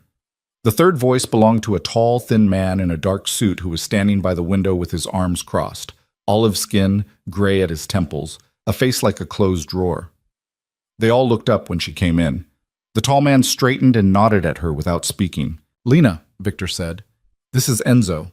He handles, let's call it logistics, for the family. Enzo inclined his head. Ma'am. Hi. We're almost finished, Victor said. Sit, if you want, or go have dinner. Rosa made stew. It's in the pot. I'll sit for a minute. She poured herself a cup of coffee from the pot on the counter and sat at the far end of the table. Enzo shifted his weight. Whatever they'd been discussing, they'd stopped discussing when she walked in. She understood this. She didn't push. I'll finish up with you tomorrow, Enzo said to Victor. We'll look at the Lakeview thing when you have time. Good. Thanks, Enzo. Enzo nodded at Lena again and left. The front door closed behind him a moment later. Michael cleared his throat. I'll be in the front room if you need me. Then it was just the two of them at the big oak table, and Victor closed the folder and slid it to one side and took a slow sip of his whiskey. Long day, he said. For you or me? Both. Corinne said they're already trying to make it go away. Derek's side. They offered a settlement. I heard. You heard?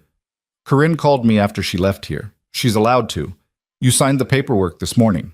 Oh, right. He looked at her. You want to take the money? No. Okay. Do you think I should? No. Why not? Because if you take a settlement, he walks. He gets on with his life. He does this to the next woman.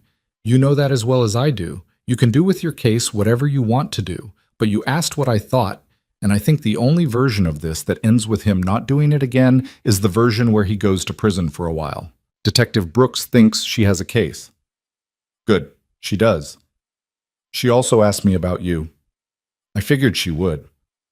I told her the truth, that we met 4 days ago, that nothing's going on between us, that you've been kind, that you let me stay here. He didn't say anything for a moment. He turned the whiskey glass in a slow quarter circle on the table. That's what I would have told her too, he said, if she'd asked me. Is it true? His eyes came up to hers. Is what true? That nothing's going on. The house was very quiet. The furnace ticked in the basement. Somewhere upstairs, a shutter moved in the wind. He looked at her for a long moment, and she looked back at him, and neither of them said anything for what felt like a long time. "Lena," he said, finally, "I'm going to be careful about how I answer that. Not because I don't want to answer it, because I do want to answer it, and that means I have to be careful." "Okay. If you asked me whether I have feelings about you, I'd say yes. I'd say I've had feelings about you since I watched you walk across that ballroom. I'd say those feelings have not gotten smaller in 4 days. That's the truth. You asked, and I'm not going to lie to you." Her heart was beating in her throat. She drank coffee so she'd have something to do with her hands. "But he said, "the situation you're in right now is not a situation where anything is going to happen with those feelings. You have been in a very specific kind of hell for 2 years. What you need right now is somebody who doesn't want anything from you. That's what I'm trying to be. I'm going to keep being that. Whatever I feel or don't feel doesn't get to be part of the equation until you're standing on your own 2 feet, free of that man, with a life you're running. If that takes 6 months, I'll wait 6 months. If it takes 2 years, I'll wait 2 years. If it never happens, it never happens, and that's my problem, not yours." She was quiet. Her eyes were stinging. "You're telling me this now? You asked me now. You could have lied." "Yeah, I could have. I don't want to start that way. Whatever we are to each other, whatever we end up being, I'm not lying to you. That's the floor. Everything else we build has to sit on that." She put her cup down. She had to because her hand had started shaking again. He noticed. He didn't comment. "Okay," she said. "Okay. Can I think about it?" "Lena, you can do whatever you want. You don't owe me an answer. You don't owe me anything. I just said what I said because you asked, and I'm not going to have something between us that's a question you don't know the answer to. Now you know the answer. That's all. You don't have to do anything with it." She nodded. She wiped her eyes with the heel of her hand. He got up and went to the counter and poured her a fresh cup of coffee and slid it in front of her without a word and sat back down in his chair. "Eat something," he said. "You look like a ghost." "You said that last night." "It was true last night. It's still true tonight." She almost laughed. It came out as a short, wet sound that was half a sob. He didn't react to it, except that the corner of his mouth moved a little. Rosa came in from somewhere, brisk, set 2 bowls of stew on the table, handed them each a spoon, and left without speaking. They ate. For a while, neither of them said anything, and the silence was different from the silences of the last 4 days. It was the silence of 2 people eating dinner. The phone in Victor's pocket buzzed. He looked at it, frowned, put it face down on the table. "Derek." "No, one of my guys. He's been trying to find Derek all afternoon. Apparently Derek didn't show up at his office this morning. Didn't come home to the condo last night either. He's gone quiet." Her spoon paused halfway to her mouth. "Gone where?" "That's what we're trying to figure out. Don't panic. He's probably at a hotel somewhere, drunk, feeling sorry for himself. Men like him don't disappear. They go find somebody to tell them they're not the problem." "You think?" "I think, but we're going to find him. That's what Enzo was here about." She set the spoon down. Her appetite had gone. Victor saw it and didn't push. "Listen," he said. "Nothing has changed. The people around this house, the people around Maya's house are all still there. Nothing is going to happen tonight that's going to get anywhere near you. We're just going to find him faster than we planned to, because I don't like him moving and me not knowing where he's moved to. That's all." "Okay. Eat, please. You lose any more weight, Rosa's going to start crying." She ate slowly for Rosa. That night she couldn't sleep. She lay in the 4-poster bed and watched the shadows of branches move across the ceiling, and every time a car went by on Dickens, her stomach did a small lurch. At midnight she gave up and went downstairs. Victor was in the study. Fire going, low, lamp on, book open on his knee. He didn't look surprised to see her. He marked his place and closed the book. "Couldn't sleep." "No." "Tea or whiskey?" "Tea." He got up and went to the sideboard and poured hot water over a tea bag and handed her the cup. He sat down again. She sat in the other chair, tucked her feet up under herself, and held the tea. "What were you reading?" He turned the book so she could see the spine. "The Brothers Karamazov." "Heavy." "Always. I read a little bit every night. I've been on this one for about 6 months." "You like it?" "I love it. That doesn't mean I like it." She almost smiled. "What's the last book I read?" This is a question I'm asking myself, not you. Okay. I don't remember. Well, you read half a page of the novel on your nightstand this afternoon. You saw that? I saw the bookmark had moved. Rosa told me. Does she tell you everything? Only the things I need to know. It's the things she's good at. Lena sipped her tea. Victor. Yeah. What you said earlier in the kitchen. You don't have to. I'm not answering it. I don't know how to answer it yet. That's not what I'm doing. I'm just saying what you said. I heard it. I'm carrying it. I'm not going to pretend you didn't say it, and I'm not going to pretend it didn't land. That's what I wanted to say. He looked at her. His face was very quiet in the firelight. Thank you for telling me that. Okay. Go to bed, Lena. I can't. You can. Sit here for a few more minutes, then go to bed. You'll sleep. I'll stay up. The house is safe. She nodded. They sat in the firelight for 20 minutes without speaking, him with his book open but not reading, her with her tea going cold in her hands, and then she stood up and went to the doorway, and she stopped, and she turned. Victor. Yeah. Good night. Good night, Lena. She went upstairs. She slept. The days after that began to move differently. There was a rhythm to them that she had not had in 2 years. Mornings with Rosa in the kitchen, Corinne 2 or 3 times a week, Detective Brooks once. Long walks around the block with Michael a few steps behind her, pretending to mind his own business. She started to eat. She started to remember she had opinions about things. She called Maya every evening, and on the 3rd day, Maya drove into Lincoln Park, and they sat at the kitchen table for 2 hours, and Maya held her hand the whole time and didn't once say, "I told you so." She saw Victor at breakfast and sometimes at dinner. He was very careful with her. She noticed it, and she noticed that she noticed it. He did not touch her. He did not sit too close. He did not make jokes about the thing he'd said in the kitchen. He acted exactly like the man he'd promised to be, a landlord, a protector, a door that locked from the inside. And yet she watched him when he wasn't looking. She caught herself doing it, and she didn't stop. She liked the way he listened to other people, really listened, with his whole face. She liked the way he treated Rosa, which was the way a person should treat a person. She liked the way he drank his coffee, black, in a heavy cup, standing up, looking out the kitchen window. She liked the way he said her name. On the 8th day, Detective Brooks called at 8 in the morning. Lena was still in bed. Michael came upstairs and knocked on the door. "Ma'am?" "Lena, Brooks is on the phone. Victor says you should take it."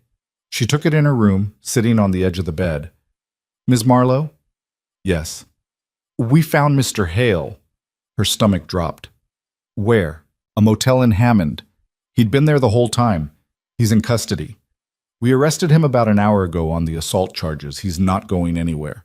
I wanted you to hear it from me." "Oh." "He had a firearm on him, purchased 2 days ago, illegally. He had your new address written on a slip of paper in his wallet. I'm telling you that not to scare you, but so you understand why we moved when we did. He was getting ready to do something. Now he can't." "Thank you. He's going to be arraigned this afternoon. Your lawyer has the details. Ms. Marlowe, you did the right thing, coming to us." "Thank you, Detective." She hung up. She sat on the edge of the bed for a long time with the phone in her hand. Then she got up and went downstairs, and Victor was in the kitchen, and Rosa was at the stove, and Michael was by the back door on his own phone. Victor looked up and saw her face. Brooks called. "Yes." "They got him." "Yes." He stood up. He didn't come toward her. He put his hands in his pockets. "Are you all right?" She opened her mouth. She closed it. Her knees went. Rosa crossed the kitchen in 3 steps and caught her under the elbow and guided her to a chair, and Lena sat down, and she put her hands over her face, and she began to cry. Not the quiet, manageable crying she'd been doing for a week. The other kind. The kind she had been holding in for 2 years. Rosa kept a hand on her shoulder, a steady warm pressure, and didn't say anything. Victor sat down in the chair across from her, at the same distance he always kept. He didn't reach for her. He didn't say it's okay. He just sat there, in the kitchen, at 8 in the morning, and let her cry until she was done. When she finished, Rosa put a clean handkerchief in her hand without a word. Lena wiped her face. Her throat was raw. Her eyes felt like they had sand in them. "He had a gun," she said. "I know. Brooks told me last night. You knew last night? I knew this morning before she called you, 10 minutes before. I was going to tell you when you came down. She looked at him. He looked tired. She hadn't noticed until now how tired he looked. Okay, she said. Okay. Victor. Yeah. I want to go for a walk. Outside, somewhere that isn't this block. He considered it. He nodded once. Get your coat. Michael drives. They ended up at the lakefront. Michael parked on a side street and stayed with the car, and Victor and Lena walked out to the path along the water. The wind off the lake was sharp. The snow had mostly melted in the last few days, and the path was wet. Runners went by them in bright gear and earbuds, barely noticing. Seagulls argued over something by the rocks. The city rose up behind them, tall and gray and indifferent. They walked for a long time without speaking. Lena's hands were in her pockets. Victor kept pace beside her. When I was 7, she said finally, my dad took Maya and me out here in the summer to fly a kite. Neither of us knew how. He didn't either, really. We ran up and down for an hour and got it maybe 20 feet off the ground, once, and then the string broke and the kite went out over the water and we watched it go. Maya cried. I didn't. I thought it was the best thing I'd ever seen. Victor didn't say anything. He was listening. I hadn't thought about that in a long time. I remembered it this morning, when I was on the phone with Brooks. I don't know why. I do. What? You remembered it because you were 7 years old in that memory, and you were happy. You've been looking for yourself at 7 for a long time. You just found a piece of her this morning. That's what's happening. She stopped walking. She looked at him. Victor. Yeah. When this is over, the case, the trial, whatever comes. Yeah. I'm not going to be able to answer the thing you said in the kitchen for a while. I don't know how long. Maybe a long time. I don't know who I am yet outside of what I just came out of. I don't know what I want. I don't know what I'm capable of wanting. Do you understand? Understand. But I'm asking you not to go anywhere. He looked at her for a long moment. The wind moved his hair a little.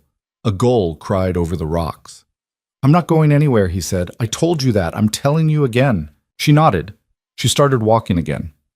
He walked beside her. They went another quarter-mile along the path, and then they turned around and came back, and Michael was waiting at the car. And the drive home was quiet, and the city slipped past the window in gray winter light. And Lena Marlowe, for the first time in 2 years, was not counting the minutes until something bad was going to happen. Derek Hale did not stay in custody. The arraignment was on a Tuesday afternoon, in a courtroom on California Avenue that smelled like old carpet and the nervous sweat of 100 people waiting for their names to be called. Corinne was there. Detective Brooks was there. Lena was not. Corinne had been firm about that. There's no reason for you to see him yet. We'll do the in-person part when we have to. Today is paperwork. Lena had sat in the kitchen with Rosa and cleaned out the refrigerator because her hands needed something to do. Corinne called at 4. Her voice was flat in a way Lena had learned to read. Bond. How much? 200,000. His lawyer posted it. He walked out of the building at 3:45. Lena sat down at the kitchen table.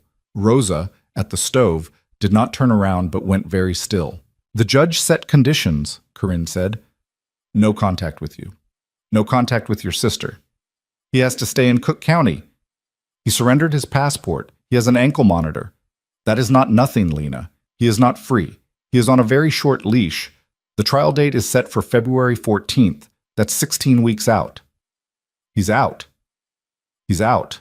On conditions. Okay, I need you to do something for me. I need you to not panic. Panicking is what he wants. He wants you scared and reactive. He's banking on 16 weeks of being alive in your head so that by the time we walk into court, you're a wreck. Don't give him that. Live your days, eat your food, do your work with me. When he violates the conditions, and he's going to violate them because he can't help himself, we're going to be ready. Does Victor know? I called him first, actually. I'm sorry, I called him 10 minutes before I called you because I wanted him to have time to add people to the street before I told you. He's on his way home now. Don't be angry with me. I'm not angry. Okay, good. I'll see you Thursday. Lena hung up. Rosa turned around from the stove. She had a wooden spoon in her hand, and she was holding it the way a soldier holds a rifle, without thinking about it. He's out.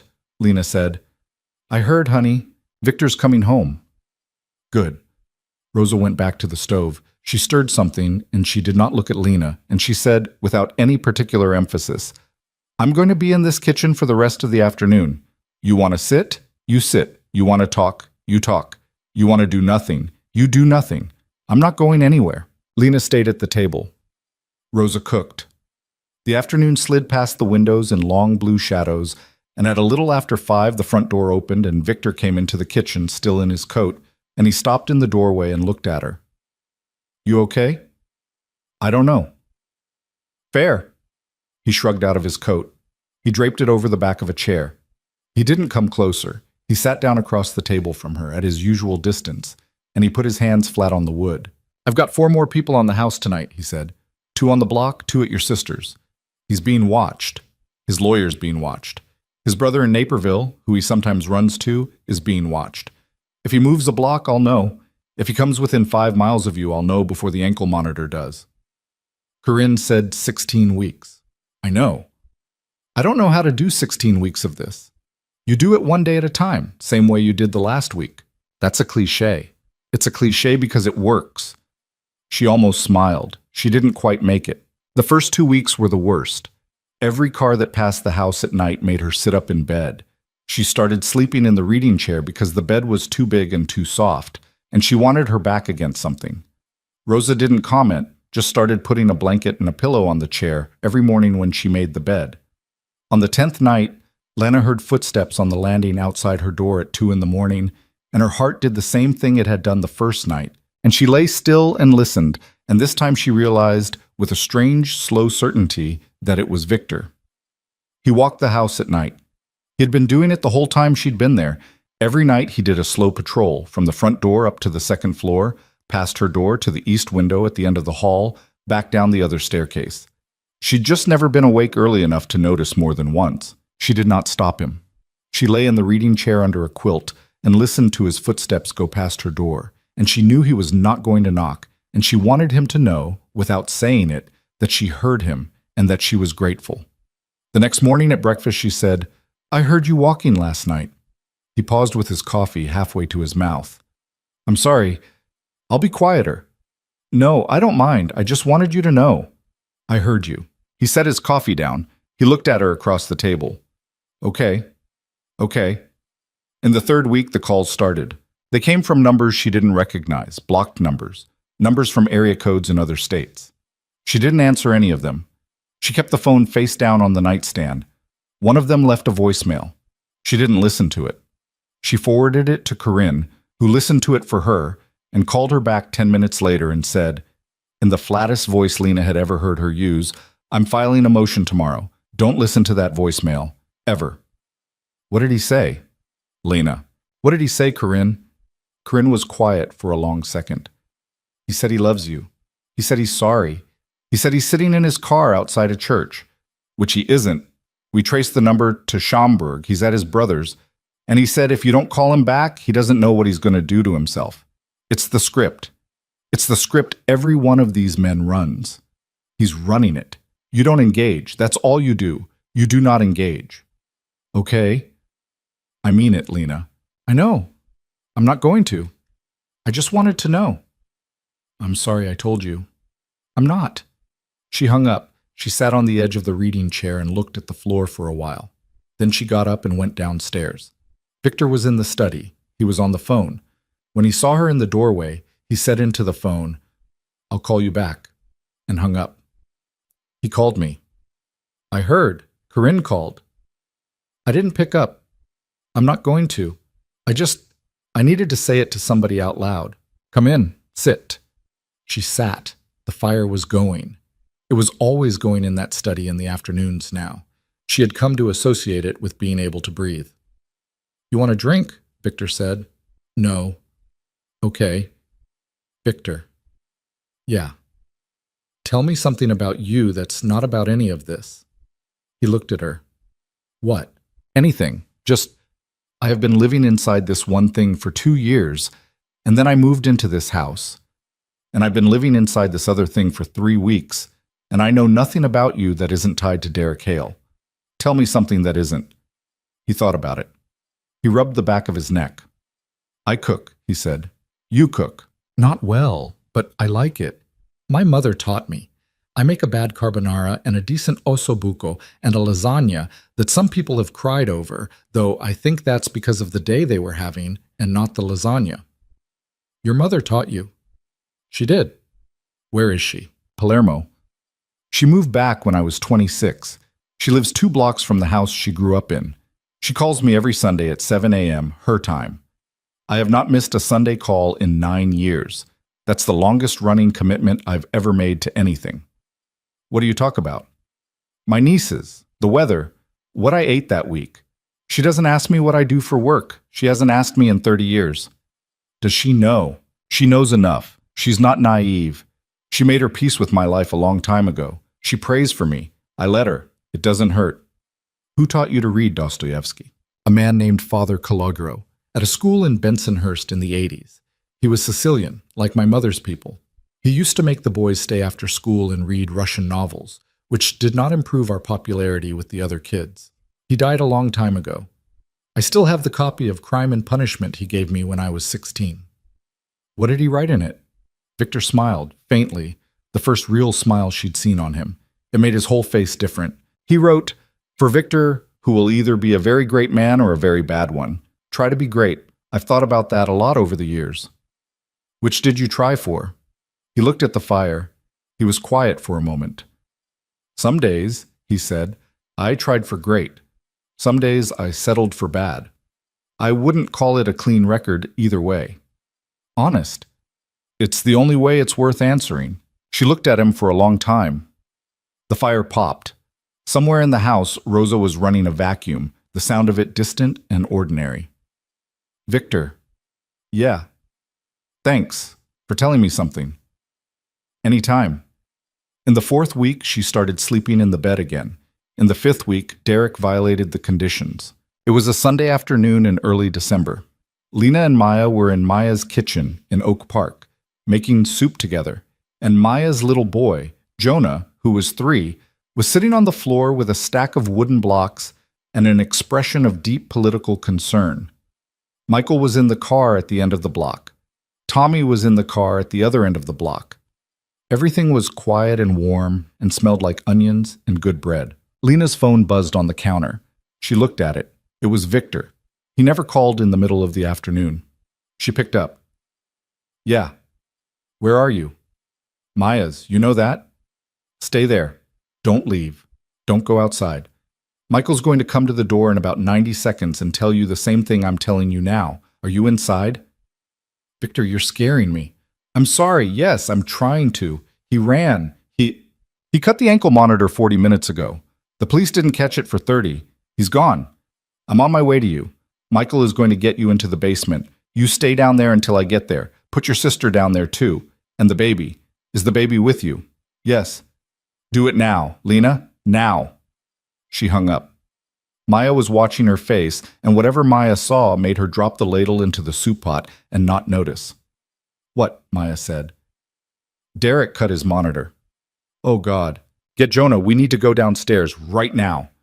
Maya scooped Jonah up off the floor.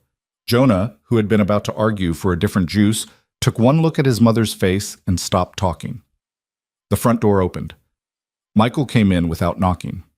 He did not run. He moved fast and calm, the way he moved when he was working. Basement. Now. Go, Maya. They went. Maya's basement was finished, warm, with a TV and a couch and a small bathroom and a window well with iron bars over the glass. Michael came down with them and swept it in under 30 seconds.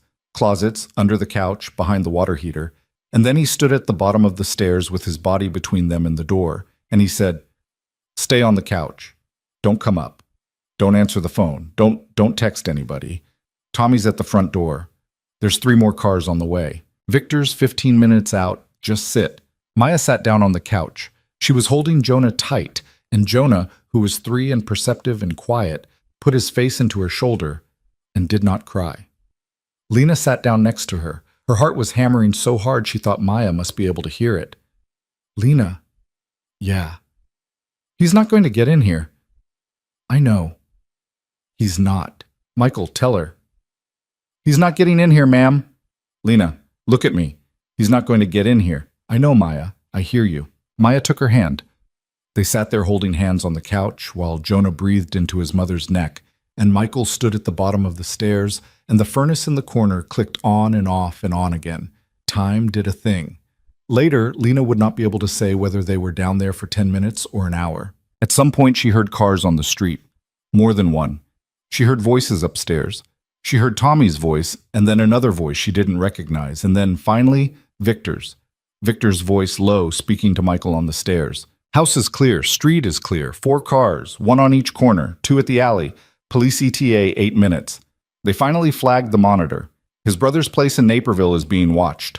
Train stations, airports, rental cars, his mother's house in Iowa, all covered. He's not getting through any of it. Where are they?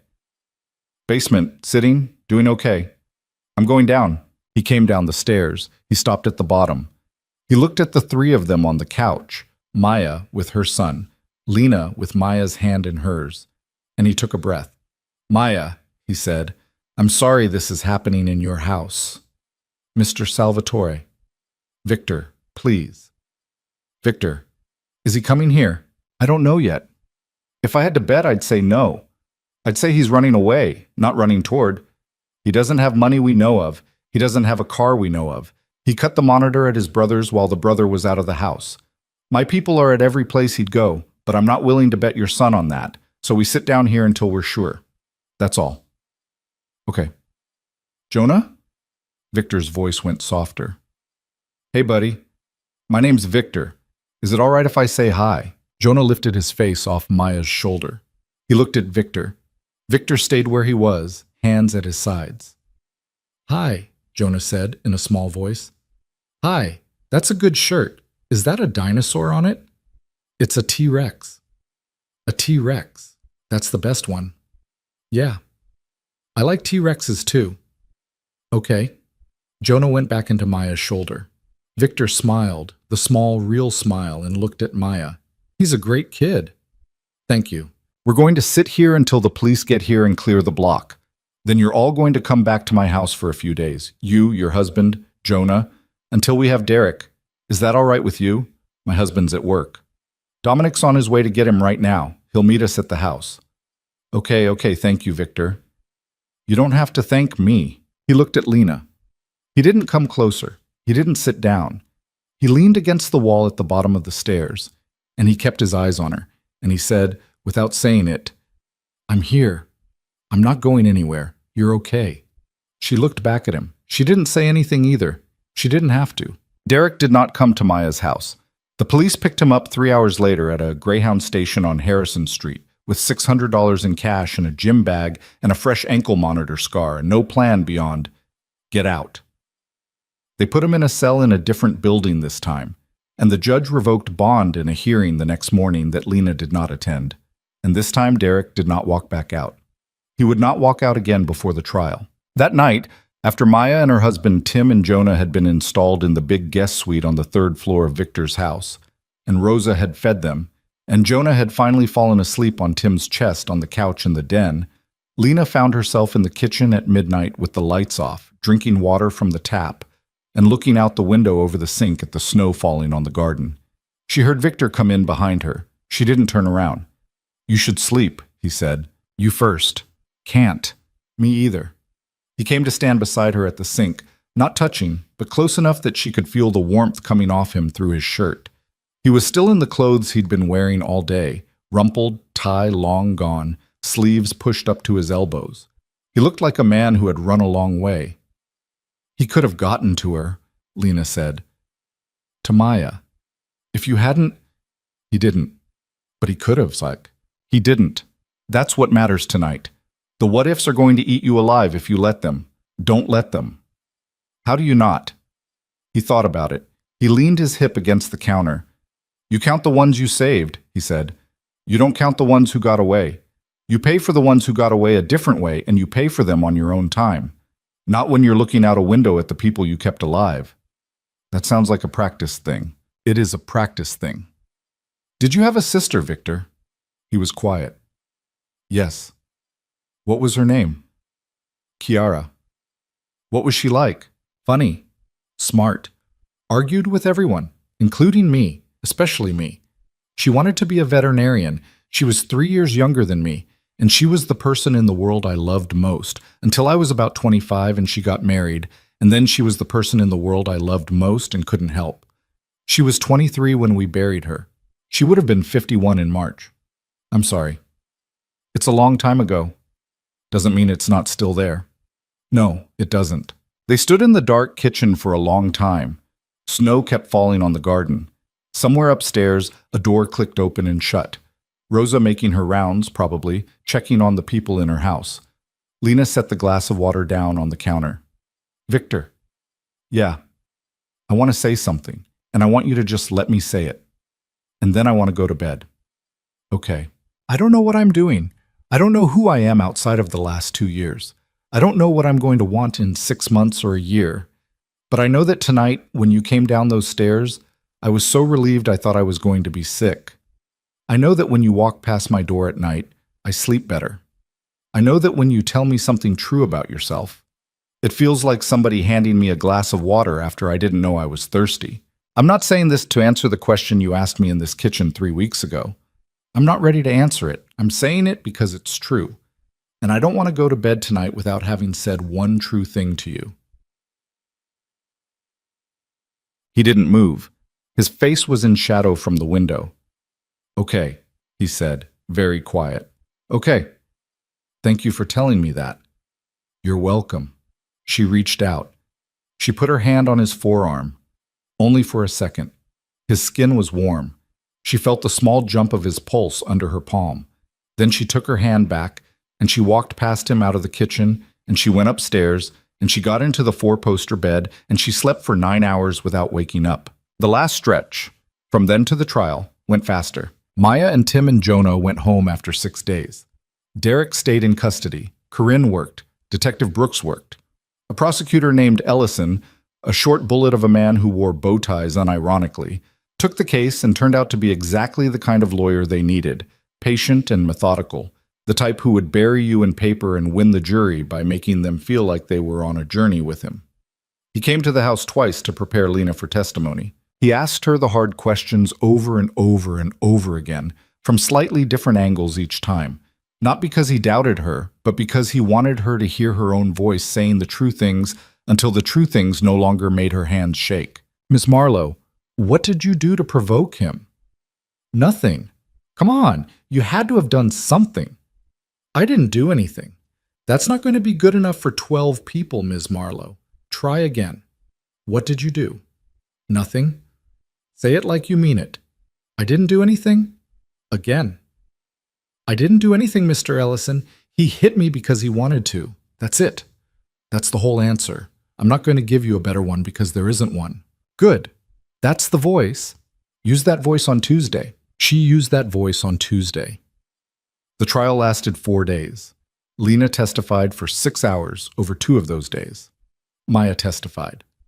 A doctor from an urgent care clinic who had seen Lena 11 months earlier testified, and the medical record she had kept in a locked drawer for exactly this reason was admitted into evidence. A woman Lena did not know, an ex-girlfriend of Derek's from before Lena, came forward at the last minute and testified that he had broken her nose in 2018 and she had never filed a report because she had been afraid. By the 4th day, the shape of the thing was so complete that even Derek's lawyer had stopped trying to reshape it. The jury came back in 3 hours. Guilty on the felony counts, guilty on the illegal firearm, guilty on the violation of bond. Sentencing was set for 6 weeks out. The recommendation, the prosecutor told her quietly in the hallway afterward, was going to be in the neighborhood of 12 years, and the judge, who did not like him, was probably going to take it. Lena walked out of the courthouse on California Avenue into a cold February afternoon with Corinne on one side and Maya on the other. Victor was waiting at the bottom of the steps, standing by the black sedan with his hands in his pockets, with Michael and Enzo on either side of him. She walked down the steps. Her knees held her. The city was loud and cold and ordinary around her. Somebody nearby was arguing about a parking ticket. A pigeon was eating a French fry off the sidewalk. She got to the bottom step. She stopped. Victor looked at her. You all right? She didn't answer him. She walked the last few feet, and she put her arms around him, and she put her face into the side of his neck, and she stood there. She didn't cry, she didn't speak. He was still for 1 second, like a man not sure what to do, and then his arms came up around her, careful, and he held her, and Michael and Enzo found interesting things to look at elsewhere, and Maya and Corinne gave her what distance they could on the steps of a county courthouse. And Lena Marlowe stood on a public sidewalk in Chicago in February and let a man she had known for 4 months hold her for the first time since the ballroom. And the hold was nothing like the one in the ballroom. "Let's go home," she said into his neck. "Yeah." "Victor." "Yeah. I want to go home." "I know." He let her go after a second. He opened the car door for her. She got in. He got in beside her this time, not across from her. Maya got in next to Corinne. The car pulled away from the courthouse and turned onto 26th Street and drove north through the city toward the house on Dickens Avenue. And somewhere, in a holding cell behind them, Derek Hale was sitting on a bench in County Orange waiting to be transferred to a place where he would sit for a long time. It was snowing again by the time they got home. The elms in the driveway were white. Rosa met them at the door with a pot of something on the stove and a fire already going in the study.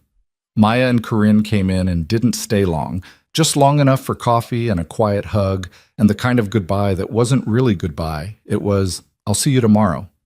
When they were gone and the house was quiet, Lena went up to her room and took off the gray suit she'd worn to testify and put on jeans and the soft sweater Rosa had bought her on that first morning, and she went back downstairs and Victor was in the study by the fire, and she sat in the chair across from him and she said, "I think I might eat a whole pie tonight, out of the pan, with my hands." He looked at her. "Okay. I'm not even joking. I'm not saying you are.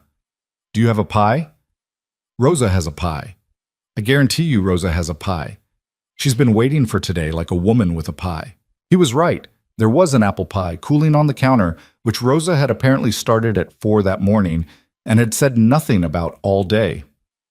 Lena ate a quarter of it with a fork, standing at the counter, and then she sat down at the kitchen table and ate another quarter of it more slowly. And Victor sat across from her and had a slice, and they didn't talk about the trial, or Derek, or the next 4 months, or the question that had been sitting between them in the kitchen for 3 months. They talked about Jonah and whether he was going to grow up to be an engineer or a diplomat. They talked about Rosa's sister, who lived in Evanston and was apparently a monster at cards. They talked about a book Victor had finished the night before and wanted her to read. They sat in the warm kitchen with a half-eaten pie between them while the snow fell past the windows and the clock over the sink ticked and the house breathed around them. And somewhere, finally, a thing that had been held in for a long time began, very slowly and very quietly, to unwind. The pie got smaller. The snow kept falling. Somewhere around 9 that night, Lena fell asleep, sitting up in the chair by the fire in the study, her feet tucked under her, a book open on her lap that she hadn't actually read. And when Victor came in at 10 with 2 cups of tea, he stopped in the doorway and looked at her for a long moment, and then set the cups down on the sideboard without making any noise at all. He took the quilt off the back of the other chair and draped it over her. He did not wake her. He did not touch her face or her hair or her hand. He stood there for maybe 15 seconds, looking at her the way a man looks at weather he cannot control, and then he turned off the lamp by the door and walked out. She woke up in the chair at 2 in the morning with the fire down to embers and the quilt up to her chin, and she knew, with a slow, quiet certainty, who had put it there. The days after the trial were strange. She had been so braced for so long that when the bracing stopped, her body didn't know what to do with itself. She slept too much for a week. She cried for no reason, twice, standing in the kitchen with a glass of orange juice in her hand. She called Maya at odd hours just to hear her voice. She started going for walks by herself, without Michael 10 paces behind her, and she would get to the end of the block and stop and put her hand on a lamppost and breathe, because she could not remember the last time she had walked down a street alone. Corinne called her a month after sentencing, which came in at 13 years, and said, "You need a therapist.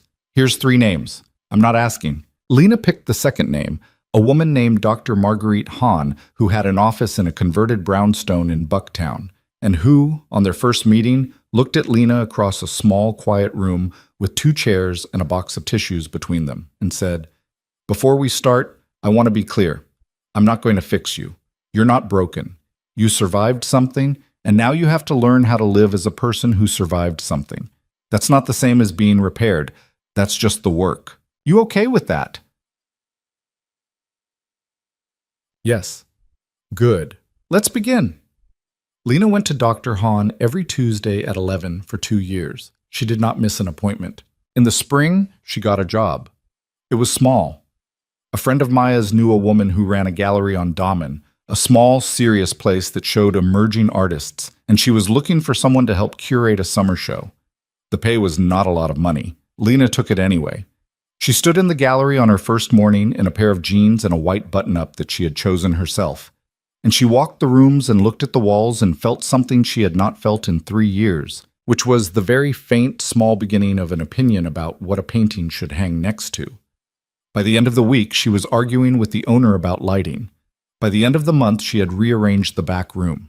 The summer show went up in June and got reviewed favorably in the Reader, and the owner, a tough 60-year-old named Delphine, who did not hand out praise, brought her a coffee one morning and said, "You have an eye. I'm going to take advantage of this before you figure out what to charge me." Lena laughed. It was a real laugh from her belly, and Delphine looked at her like she was a fine specimen of something and said nothing else. She was still living in Victor's house. She had her own floor by then. The third floor, the whole third floor, which he had quietly had renovated in the weeks after the trial, was hers. Bedroom, sitting room, a little study with a desk under a window, her own small kitchenette. She could go days without seeing him if she wanted to. She did not want to. They had dinner together most nights in the big kitchen with Rosa, and sometimes Michael ate with them, and sometimes Enzo, and sometimes nobody, and sometimes just the two of them. Victor cooked on Sundays. He had not been lying about the lasagna. They had not kissed since the ballroom. She had been the one, in the end, who'd brought it up again. In June, after the summer show opened, they had walked back from the gallery together. Victor had come to the opening in a dark suit, standing quietly by the wine table and making conversation with an intensity that had clearly terrified half the collectors in the room, and they had walked back across the bridge over the river in the blue summer evening. And she had stopped in the middle of the bridge and put her hands on the railing and looked out at the water. "Victor, yeah, I want to talk about the thing, okay? In the kitchen, that you said. I remember. I'm ready to answer it. Part of it, not all of it." He waited. He was good at waiting. It was one of the things she had come to understand about him, one of the 100 small things she had collected over the months like pebbles in a pocket. He did not fill space. He did not push. He let a moment be as long as it needed to be.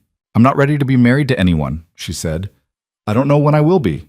I don't know if I will be. I'm still figuring out how to be a person alone in a room.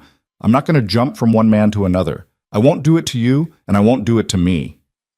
"Okay. But I don't want to live with you as a landlord anymore." "Okay. I want to know what it feels like to choose you, slowly, with days in it where I might not choose you, and we deal with those days. I want to go on a date with you, a real one, where you pick me up at the gallery and take me to dinner, and I'm not in your house, I'm somewhere else, and it's Friday, and I have anxiety about what to wear, and you're nervous too, even though you'd never admit it. I want that. I want the part I never got." He looked at her. It was a long look. The light off the river was red gold on the side of his face. "Friday," he said. "Friday. What time does the gallery close?" 6. "I'll be there at 6:10. "Okay." "Lena." "Yeah. Thank you. Don't thank me yet. Wait and see how the date goes." He laughed. She had never heard him laugh before. It was a short, surprised sound, and it changed his face entirely, and she stood on the bridge over the Chicago River in June and felt something open in her chest that had been closed so long she had stopped remembering it was a door. The first date was a disaster. He was there at 6:10. She was not ready. She had been in the back of the gallery dealing with a shipment from Brooklyn that had arrived in the wrong crate, and she came out with her hair in a messy knot and a streak of dust on her cheek and apologized for 30 seconds. And he said, "You look like you've been working." And she said, "I have been working." And he said, "I like the dust." And she laughed, and they went to a restaurant on Milwaukee that he had apparently booked 3 weeks in advance. And the restaurant had given their table away, and the maitre d' was deeply apologetic. But there was nothing to be done. And instead of being charming about it, Victor was very quiet in a way that Lena recognized as him being angry. And she watched him work through it, watched him make a small decision to not be that man, to not call somebody, to not make the maitre d's night harder than it already was. And he turned to her and said, "Pizza?" Pizza. There's a place on Grand I like, hole in the wall, 10-minute walk. Yes, they walked. They ate slices of sausage pizza standing up at a high counter by a window with paper plates, and she got grease on her shirt, and he got grease on his tie, and they talked about everything and nothing and about what exactly Jonah was going to be when he grew up. She had shifted her bet to astronaut. And at 9:30, when he walked her back to the house that was both of theirs, he stopped on the stone steps under the porch light and said, "I had a good time." "Me too. Can I see you next Friday?" "Yes." "Okay." "Okay." She went upstairs. He did not kiss her. She understood that he was not going to kiss her until she asked him to, because he had told her, a long time ago in a study by a fire, that the next thing he did that involved her, he would ask first, and he was not a man who forgot things he had said. She stood at her bedroom window on the 3rd floor and looked down at the garden and the bare summer trees, and she thought about what she wanted, carefully, slowly, with the kind of care that a person who has lost the habit of wanting things has to relearn. On the 4th date, she asked. They were in the kitchen of the house. It was almost midnight. They had been out to a movie and come home, and she had made tea. And they had been talking for an hour about something stupid, and then they had stopped talking, and the kitchen had gone quiet, and Lena had looked at him across the table and said, "Would you come over here, please?" He came over. She stood up. She stepped into his space, and she put her hand on the side of his jaw, the way he had put his hand on hers in the ballroom all those months ago, and she said, "I'm asking, now." "Okay. Okay." She kissed him. It was not the kiss in the ballroom. The kiss in the ballroom had been a flag, a statement, a thing done for 300 people. This was the other kind. It was slow and quiet, and nobody was watching, and it was for her, and when she pulled back, his eyes were closed, and his breath was a little uneven, and he took about 3 seconds to open his eyes again. "Okay," he said. "Okay. Do that again in a minute." "Yeah. After that, I'm going to tell you something, and you're going to want to sit down for it." "What?" "In a minute. Kiss first." She laughed. She kissed him again. When they pulled back the second time, he led her to the table and sat her down in her chair, and he sat in his, and he took a breath. "I'm getting out of the life, my work, the thing that is not coffee and real estate. I started the work a month ago. Enzo is taking over the pieces that can be handled clean. The pieces that can't be handled clean, I'm walking away from. I've been talking to lawyers. I've been talking to certain people. It's not a thing you do fast. It's going to take about 18 months. But it's happening. I wanted you to know before whatever this is goes any further." She looked at him. "Why?" "Because I'm 47 years old and I don't want to die in a parking garage. Because I spent 10 years telling myself I was a better man than the job. And I wasn't. The job was making me a worse man, and I could feel it happening, and I stopped being able to pretend I couldn't. Because the day Derek ran and I thought you might be in that basement when he got there, I was in the car going to Oak Park. And I made myself a promise that if you and your sister and that kid were still alive when I got to the house, I was going to find a way out. I was going to find a way to be a man who could be in the same room with a 3-year-old and not bring his job with him. That's why." "Victor." "Yeah. You don't have to do that for me. I'm not doing it for you. I'm doing it because I want to. I'm telling you because you should know. If I were doing it for you, it wouldn't hold. It would fall apart the first time you got angry at me about something unrelated. I'm doing it because I want a life I couldn't have with the job. That life might have you in it. It might not. Either way, I want it. Okay? Okay. Then okay. 18 months. 18 months. Longer, maybe. Longer, maybe. Lena. Yeah. I'm going to need you to know what I was before, not the details, the shape of it. I'm not going to lie to you later about what I did. If you want to know something, you ask. If you don't, you don't. But I'm not going to pretend the first 47 years didn't exist. I don't need details. Okay? I need to know you're going to keep telling me true things. That's what I need. I can do that. Then do that. They sat at the table for a long time that night. The 18 months were not easy. She had thought foolishly that the hard part was over. It was not over. The hard part was the middle. When Derek's appeal was denied and his letters started coming. Yes, he was writing her letters from prison, polite and calm, and therefore so much more unsettling than the voicemails had been. Letters she did not open. and that Corinne filed in a drawer somewhere in case they were ever needed. The hard part was the nightmare she had in August that woke her up screaming so loud that Rosa came up 2 flights of stairs in her bathrobe, and Victor came up behind her, and Lana sat in the middle of her bed and could not stop shaking for 40 minutes. The hard part was the day in October when she lost her temper at Victor about something small, a schedule, a miscommunication, and the shape of her own anger scared her so badly that she left the house and walked for 3 hours in the cold without a phone. And Victor, when she came back, did not ask her where she had been. He just said, "You came back?" And she said yes, and he said okay. The hard part was her father, who had been dead for 9 years, showing up in a dream in January and sitting on the end of her bed and saying, "Lenny, I am so proud of you, but I am also so sorry," and her waking up at 3 a.m. and crying so quietly that even Rosa did not hear her. The hard part was realizing, 4 months into therapy, that she had been a person with a whole personality before Derek, and that the personality was still in there somewhere, and that getting her back was not going to be a reunion, it was going to be an introduction. The woman she was at 31 was not the woman she had been at 25. She had to meet herself. She had to find out what she liked now. It turned out she liked small galleries and long walks, and cooking, sometimes, and mystery novels, and Sunday dinners where nobody talked about anything important, and the particular quality of December light at 4 in the afternoon, and a man she was not yet ready to marry but who she knew.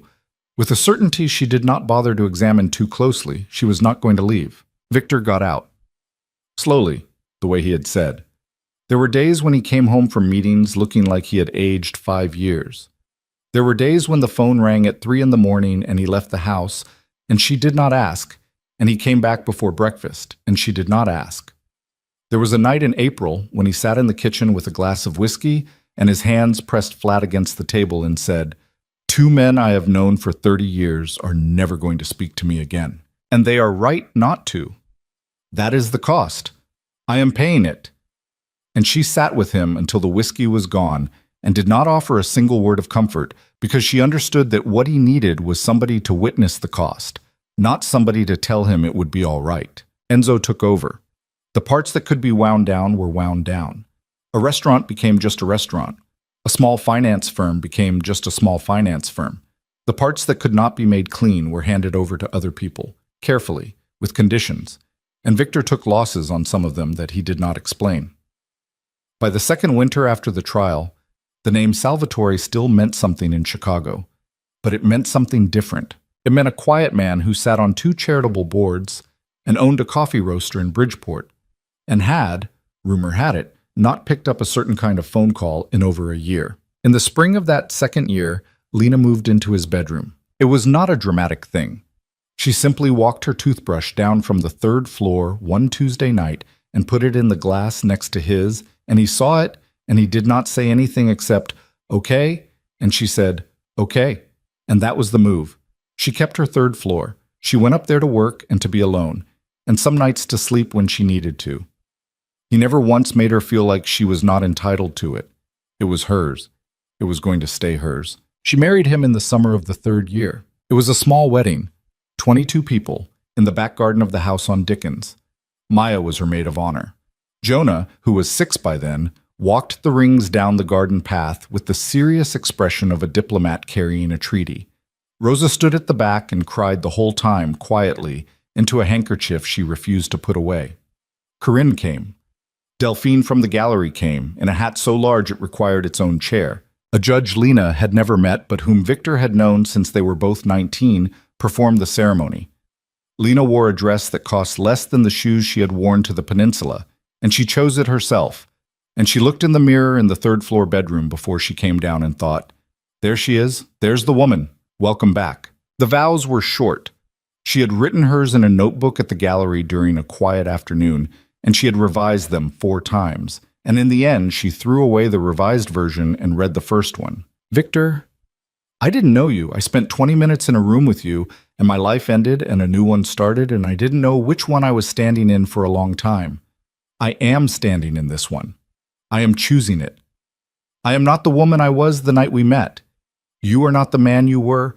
We got here the long way, and most of the work was mine to do, and most of it was yours to do, and we did it. And the thing we have is not a rescue and not a fairy tale.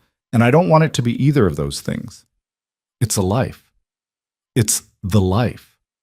I choose it. I choose you. I'm going to keep choosing you, one morning at a time, for as long as we get to keep doing this. That's what I have to offer. It's everything I have. He cried. Not hard. A little. It was the only time anyone present had ever seen him cry. He reached up and wiped his eye with the side of his thumb and said, "When it was his turn, I watched you walk across a room once, and I have been walking across rooms toward you ever since. I'm going to keep doing it. I'm going to do it for as long as you let me. That's it. That's what I've got." The judge married them. Rosa served the food. Somebody played records. Jonah fell asleep on a chair with a plate of cake on his lap around 10 o'clock, and Maya and Tim carried him upstairs and put him to bed in the guest room, and came back down, and the garden light stayed on until 2 in the morning. Lena was 34 when she got pregnant, and 35 when the baby came. A girl. They named her Chiara Maya Salvatore. Chiara for the sister Victor had lost, and Maya for the sister Lena had almost lost, and Salvatore because it was Victor's name, and Lena had taken it when she married him, and it was hers now too. And it would be the baby's, and that was what that name meant now, not what it had meant before. The baby did not sleep. No baby does. But this one had an opinion about it, and for the first 3 months Lena operated on 2 hours of sleep at a time and forgot her own middle name twice. Victor changed more diapers than she had believed him capable of. He sat up with the baby at 3 in the morning with the baby on his chest, in the big chair in the bedroom by the window, and he read to her out of the Brothers Karamazov, which she could not understand and which he read to her anyway because he liked the rhythm of it, and he said her mother had liked the book too, which was not strictly true but which Lena allowed because she was too tired to argue. Rosa, who was 64 now and retired in theory, moved back into the house for 6 months to help, which they had not asked her to do and which she did not ask permission for. She just showed up with a suitcase.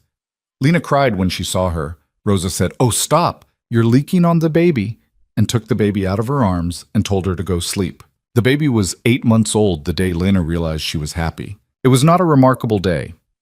It was a Wednesday in October. She was standing at the window over the kitchen sink rinsing a bottle.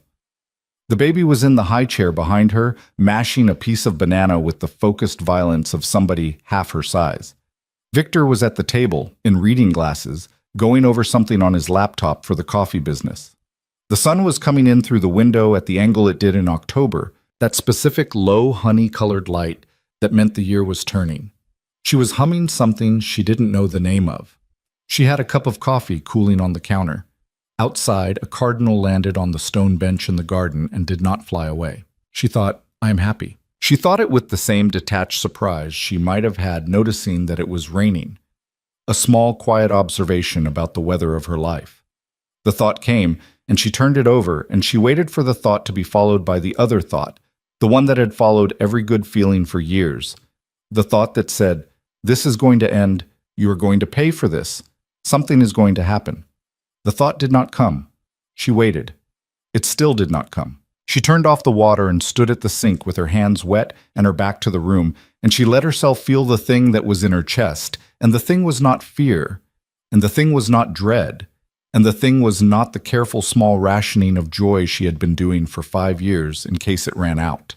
The thing was just happiness, plain, ordinary, weekday happiness in a kitchen with a banana-covered baby and a husband in reading glasses and a cardinal on a bench. She set the bottle down. She turned around. Victor looked up from his laptop over the rim of his glasses. "What?" he said. "Nothing. You have a face." "Do I?" "You have a specific face.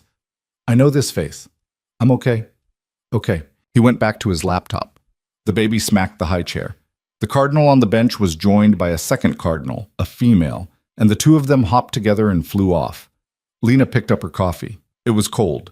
She drank it anyway. Years later, when the baby was a 10-year-old with her father's eyes and her mother's mouth and an opinion about everything, and her little brother was 8 and talked so much that Rosa once joked you could run a generator off him, and Victor was 57 and his hair was gray at the temples, and he wore the reading glasses all the time now and pretended to be offended when Lena teased him about it, Lena would remember that Wednesday in October as the day she understood the thing. The thing was this. She had not been saved. Not really. Not in the way people said it about stories like hers, where a dark prince rides in and a woman gets rescued, and the credits roll. She had been chosen, yes, Victor had chosen her, across a ballroom, and that choice had changed the arc of her life, and she would be grateful for it until she died. But the choice had only ever been the beginning. The saving was something else. The saving had been her, every morning for 5 years, choosing to get out of a bed that was not the bed she had grown up in. Choosing to go to therapy on a Tuesday when it would have been easier to cancel. Choosing to go to work at a small gallery that did not pay enough. Choosing to hang a painting in a specific spot because she had an opinion about it and letting the opinion stand. Choosing to walk down a street by herself. Choosing to answer a question, slowly, in a kitchen, after thinking about it for 3 months. Choosing, every morning in a quiet house in Lincoln Park, the life she was building instead of the life that had been built for her. Victor had given her the door. He had given her the room behind it, and the time to live in it, and the patience to not rush her through it, and the promise, kept every single day, that the door behind her was going to stay locked. But the walking had been hers. That was the thing she had learned, and it was the thing she would tell Kiara one day when Kiara was old enough to ask about the story of the ballroom, and the silver dress, and the bruise on a shoulder blade, and a man who crossed a room.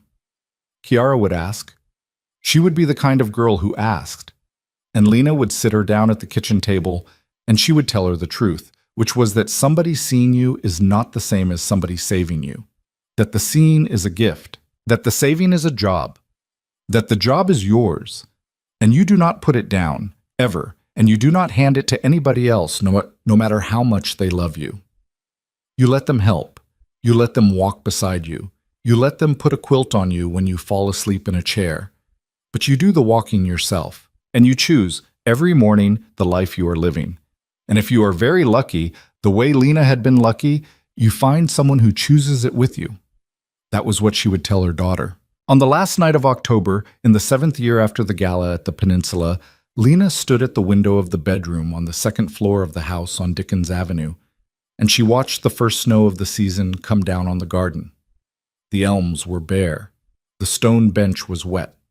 Somewhere in the house, Kiara was arguing with her brother about a television show, and Rosa, who came over for dinner twice a week now and refused to stay the night no matter how many times she was asked, was laughing in the kitchen about something. Victor was downstairs making a pot of tea. She could hear him filling the kettle. She put her hand out the cold glass of the window. She looked at her reflection faintly in it, a woman of 38 in a sweater and jeans, tired around the eyes, with a small smile at the corner of her mouth that she had not put there on purpose. She did not count her bruises.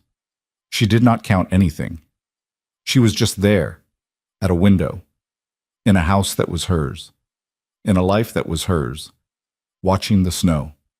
Downstairs, the kettle began to whistle. "Lena!" Victor called up the stairs. "Tea, coming," she said, and she went.